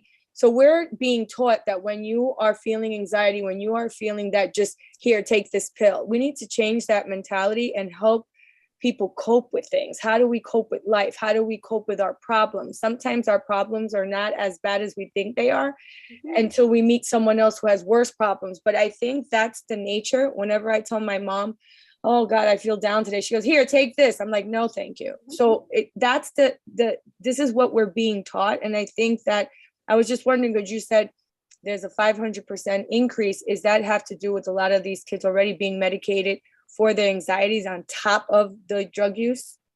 So we'll answer that at the end, Francis. I just want to hit a couple of points just related to this that you said. Absolutely, right? It's coping methods. And again, I can talk for another 2 hours on coping methods and what are appropriate coping methods. The other thing too, and I think it's related to what Elba said, is that there is a place, there is a time and a place for medication, right? There is a time and a place for taking a pill. But again, it's the prescription, it's the education. And I want to final point to what you were saying, Francis, which I think it's so true, is what are we bombarded with? Sometimes I'm watching commercials and I'm wondering, should I take this a shot for this? Do I have diabetes? Do I have, like, I'm so overwhelmed with all these medications. And then you'll hear at the end, this great thing is going to cause all these side effects. So we are in this culture of medication, prescription, and it doesn't mean that it's not appropriate, but I think to your point, it's that education, and this is why we're here. So that you can start having these questions. But going back to your thoughts, feelings, and behaviors, they're connected, right? What you think goes with what you feel, and what you feel, you start showing your behavior. So some of you, if I ask you how you're feeling, you can say, I'm bored. Because what are you thinking? This presentation I've heard before. So what are you doing? You're yawning, right? Or some of you may say, no, wow, I'm excited. What are you thinking? I want to hear more information. How are you showing this? You're alert, you're engaged. You have to be mindful when you're having these conversations, when you're thinking about this, is how do you feel about this topic? What are your thoughts about this topic? And how are you behaving?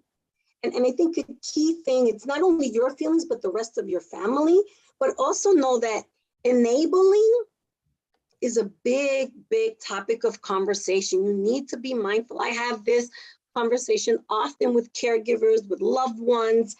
And enabling is someone who literally that helps, contributes, and persists in the self-destructive behavior.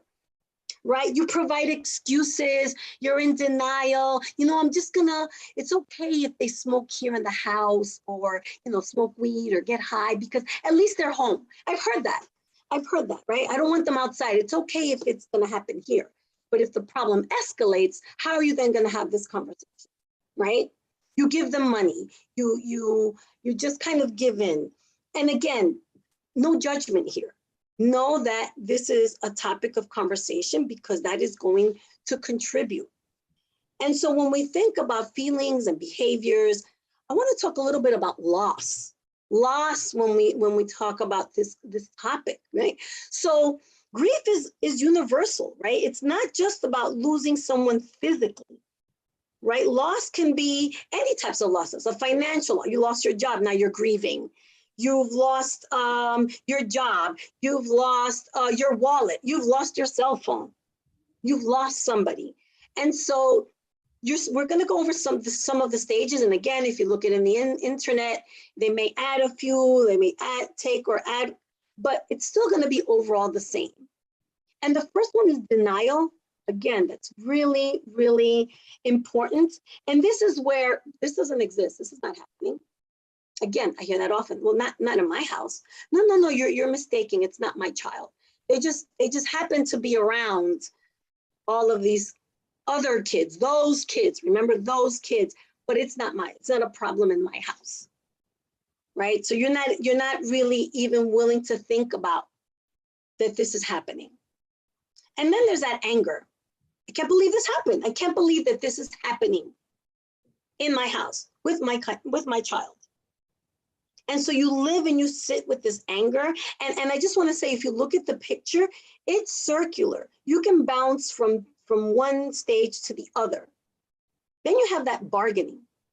All right, if I do this, like if I take my child to the mall and buy them the latest kicks, the latest sneakers, this is going to stop happening. If I am home a little bit earlier, but I'm doing other stuff, but at least I'm there, this is going to stop happening. So it's that bargaining with things that really aren't concrete to address the problem. And then there's that depression, that sadness. I think someone mentioned feeling alone, that cloud. And depression isn't necessarily clinical depression, but it can lead to clinical diagnosed depression. So when I talked before about being mindful of feelings and behaviors, you need to know, is your child not coming out of the bedroom? Are they constantly sad? Are they having suicidal thoughts or expressing? What about you as a parent? Do you feel like this funk isn't going anywhere? You can't get out of this cloud. Start asking questions, right? Again, being mindful of your feelings, your behaviors. And then we have acceptance, right? That's the goal. And the goal of acceptance does not mean that the problem is solved. I get that often. Oh, well, I've accepted it and it's still continuing. Acceptance means that exactly that. You've accepted. We have a problem. We have an issue. We have something we need to tackle. But we've accepted it. And accepting gives it a completely different lens. It opens up the window of paths, right? Of doors for you to decide, how are we going to deal with this issue with our kids? Or it could be a loved one, not necessarily our youth, but this is the population we want to target, right? So it's having that conversation of acceptance so that the goal is, right, to initiate conversations. But be mindful that this is not easy and that there are going to be challenges. Challenges to having conversations, especially when you think about, I want you to, if any of you have teenagers, or we don't even have to think about tweens, right? And some of our even younger elementary school kids already think they're teens. There's conflict. There is conflict. And if you think about having it, just any conversation with your curfew, report cards, you can get that pushback. Now imagine having a conversation about drug use and social acceptance, right? So I know that a lot of the questions that come up for me in my world is marijuana, right? So people kind of brush away alcohol, but not marijuana. Now that it's legalized, what am I going to do? It's becoming accepted. Or kids challenging their parents. Well, you have a drink, you drink wine at Thanksgiving or whatever. So what's the problem? So it's that conflict, it's that struggle, it's that opposing need, right? That person that's using substances has a need. And that need can be many different things, why they're doing this. I think as Francis said, why are they using this as a coping method? But your need is different. Your need is, I need my child to be safe. So that's a conflict. Again, we talked about feelings and behaviors and what happens when they collide. What happens if they're depressed and you're like anxious and ready to talk to them? They don't want to talk to you.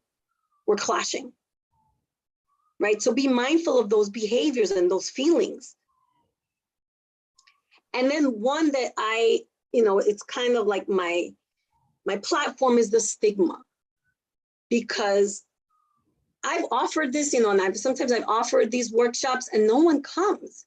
And I say, but I'm sure someone knows somebody that's using substances and that's is encountered with this topic, but it's because there's a stigma, right? There's a discrimination, especially against people that are substance users. right? Because people have inaccurate information. They're already labeling, oh, they're dangerous. They don't know what they're doing. It's their fault. Why don't they just stop? And so we start kind of pushing away this population instead of embracing the issues and helping them. So this is a challenge. And I say this more in terms of also having a conversation, because think about your own biases. What are yours growing up? What are your thoughts when we're gonna try and have these conversations? And again, the goal is we want to be able to know that this is, let people know that this is treatable and that patients can live healthy lives. But when you initiate the conversation, be mindful of the words that you use, because words matter. And I'm not going to go over all of this, but again, depending on how you say this, you're either alienating the person or you're bringing them towards you, right? The us versus them, my kid versus those kids. So you want to avoid terms like addict, junkie, pothead, and I've heard it, and I've heard the conversation. They're potheads now. Look at them hanging out with all those addicts. That immediately gives it a negative connotation. That alcoholic. You want to be able to name it as a person first language, right? Call it. You're using marijuana. I'm concerned about your use of marijuana. You're progressive. However, but you want to name it. You don't want to blame people for it. You don't want to blame that individual, but you don't want to give them that negative stigma or biases when we're talking about trying to initiate this conversation. And I keep saying initiate because remember, we said this was going to be ongoing, but how do you hook that person, your loved one, to be able to even start somewhere? And so let's talk about some strategies. The first one, do not try to have this conversation when a person is under the influence. And that could be our knee-jerk reaction, right? Child comes in, you kind of see them maybe wobbling, or their eyes are red, or you smell alcohol or something, and right away, we want to start.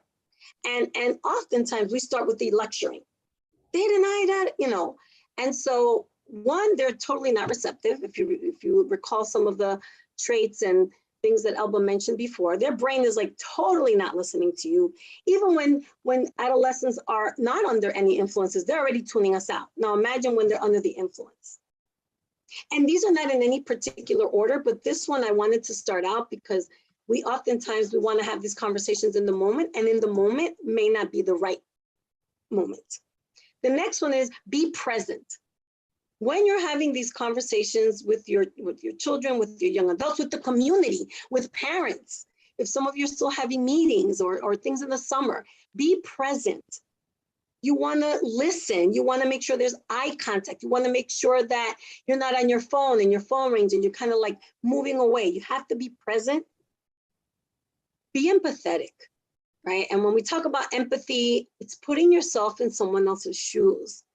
Whether this is something that you're experiencing in your own household or somewhere else. And I talk a lot with community groups, and I hear different groups of people say, why do we even want to do this? Because they're not going to listen anyway. No empathy. When you communicate, you want to ask open-ended questions. Don't ask questions like, are you high? No. Okay. You want to ask open-ended questions. How are you feeling? And if they say bad, really, why? So you are it's not a yes or no answer. So that's really the key. If you're going to ask a question, play it out in your mind. Is it going to give me a yes or no? Even if it gives you one word, as long as it's not yes or no, we can continue. I've noticed that your grades are slipping. I noticed that you have a new group of friends. Or as a prevention, and I think, alluding to what Elba was saying in social media, but we have tons of opportunities as parents to say, hey, what do you think about something that you saw on Facebook, social media? Then you'll also get to hear some of what their thoughts are around different topics. Well, I don't see nothing wrong with marijuana. I don't see anything wrong with taking pills at a party. Now you can, instead of saying, what do you mean? Really? Why not? Don't assume. That's a big one, because I don't know, and I know I'm going to be dating myself in terms of age, but I remember, you know, back in the day, I would go out to like a club and I didn't smoke, but I came home smelling like cigarettes because you were able to smoke indoors.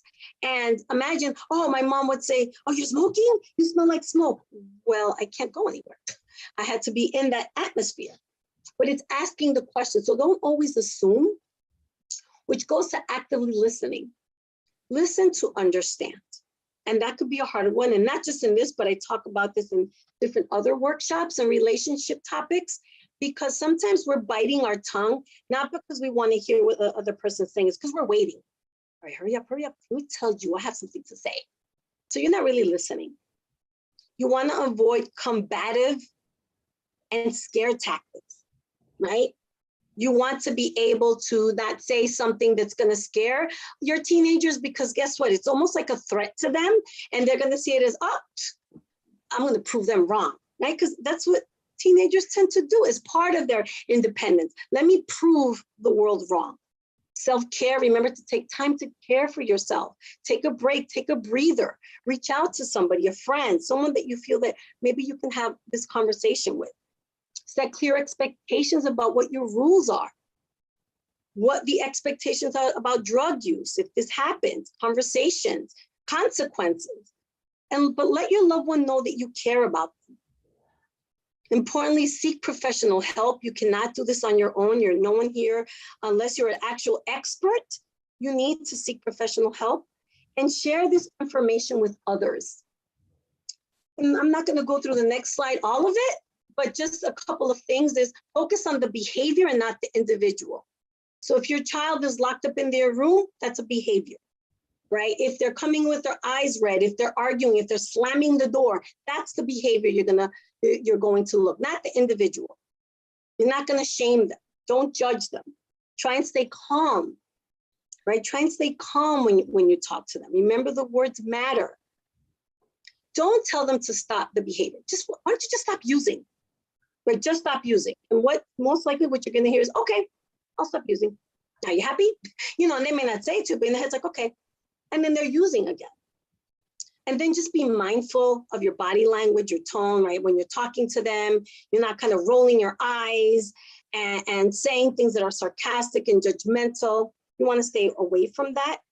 What you're looking to do is that strong bond, this trusting relationship. That's where you can start having conversations and start them early. The next visual is not my visual. I've talked about a lot of these things already, but just what I want you to look at is, and again, this is from recoveryanswers.org. When we share the slides with Shirley Oban, you can look through some of these links further. But when we look at acceptance, know that acceptance doesn't mean that you should take abuse, right? Especially when Elba talked about earlier about some of the effects, physical effects is violence, volatile behavior, aggression. We talked about accepting that there's an issue, not that you have to accept abuse or inappropriate behavior. And you're doing the best thing now, which is learning and getting more information. And when we talk about information, here's a lot of resources, and I'm going to have Elba share one in a minute, but know that and this is why I wanted to have this conversation. We wanted to have this conversation before school is done. Your school community, there's social workers, guidance counselors, teachers, parent coordinators, someone that your child can turn to if they feel that you need information or they need information. The Department of Education's website has a plethora of resources that I find very important. Actually, we'll do it at the end, Elba, if we have time. I have it here. But yeah, just spin it up, just scroll down where the section is. And again, just like everything else, we're not going to go through it now, but you can use different languages. But look at all these resources. Talk to Prevent gives you actual kits. So you can actually say, oh, what should I ask? There it is. And the earlier that you have these conversations, the better. Don't wait till they're teenagers. Kids are exposed and have knowledge very, very young. You'd be surprised. All right, you can close that out. And last but not least, I always like to leave parents and caregivers with some quotes. I'm not telling you it's going to be easy. I'm telling you it's going to be worth it. So you could sweat a little, you know, but know that this is worth having this conversation, and know that the next one, everything that we do as parents makes an impact. What you do here in CPAC makes an impact. Even when it seems like nothing we're saying, it is making a difference. So continue the work. We want to thank you. My sister and I, you know, if you want to reach out to us, I'll put my email, or you can reach out through Shirley if you want us to come out and talk a little bit more about this. But please put this on your agenda when you talk about safety. Our children need us, we need them, and we need to work together collectively. So thank you so much for having us here today. Thank you, Sonia. Anybody has any questions for Elba or Sonia in regards to, you can always email. I was just gonna go back to that slide that Francis asked earlier. Oh boy, sorry everyone. And while you're finding that slide, but I just want to add that, remember, oftentimes we look at some of these slides and data, but we still have to have the conversation, right? And I think that that's one of the things that we want to continue to focus on. Yes, Alba. Yeah, so the slide doesn't state benzodiazepines, so it just categorizes opioid, cocaine, and heroin deaths, so it doesn't have that category. Safe to assume that there has been an increase in use, and probably due to what you stated earlier, you know, the overprescription and or the misuse, but it doesn't explicitly list it here as overdose deaths for that type of drug. Any other questions? Okay. Nope, I don't see any other chairs. Thank you very much, ladies, for taking the time out and share this important topic regarding drug use and our use. This does affect their education, learning capabilities in the classroom, and influence on other youth as well. Thank you so much. Thank you for having us. Have a rest of a good day. Bye-bye. Bye-bye. Bye-bye. So fellow members, at this time, we're at the close of our meeting. Anyone has any questions or comments at this time? Otherwise, we'll ask someone to make the motion to adjourn the meeting. Perhaps, Madam Chair, with the agenda, if I may add, I believe you had Ms. Joseph. Perhaps you could say something about that. Yeah. Ms. Joseph is unable to attend. We're going to try to have her in August. She's very busy, and she sends her condolences for not being able to attend today. Ms. Green. Thank you for that. I make a motion that we close this meeting of CPAC June 9th, 2022 until August. Can I just, sorry, can I just say one thing? Wait, there's other people in front of you. Francis? I was just gonna second the motion to. Okay, thank you. So y'all two will second it now, Selena? Okay, sorry. I just wanted to say thank you to everybody. I so much appreciate being part of the team. I'm graduating out, so this is my last meeting. I just want to, once again say thanks to everybody and appreciate being part of the team. Thank you. And I think Sabina and then Lourdes have a comment. They would like to. No, Madam Chair, I'm good. Okay, Sabina. Just a quick comment. This was like a plethora of different topics all at once today.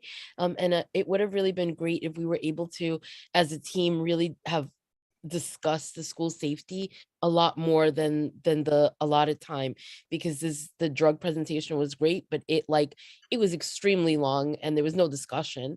So the topics are just like sort of like a mishmash of everything all at once, and they're all super important. But I really do hope that moving forward, we could really have in-depth conversations about the topics that are really important. Like the safety kind of came and went today. I just wanted to say that. I appreciate that, but the topics and the length is depending on the speakers. So That's why they couldn't stay. They came in different times when they want to, when you're dealing with the DOE, depending on their schedule. So they actually set almost how much time they can spend with CPAC. But we, as a group, right? We as a group can have conversations. Well, we sent out an email that, and we had safety as a topic and nobody responded, to that, but we are going to have safety back again in August. So between now and here, we can have a conversation among ourselves about safety, or people come prepared with solutions to safety concerns for the August meeting. Anybody else who wants to make a comment before Brooklyn High Schools and District 25 make their motion, before we come to adjournment? Anyone else who would like to say something? Okay, so our meeting is adjourned at 12:38. We went 8 minutes over, but that's okay. So have a good summer. Happy, between now and then in August, we will have happy summer holidays. We'll have the 4th of July, and everyone enjoy, and we'll see you next time, August 11th. Good day, everyone. Enjoy Have your a good day, weekend. everyone. Take good care. Stay safe, everyone. Thank you, guys.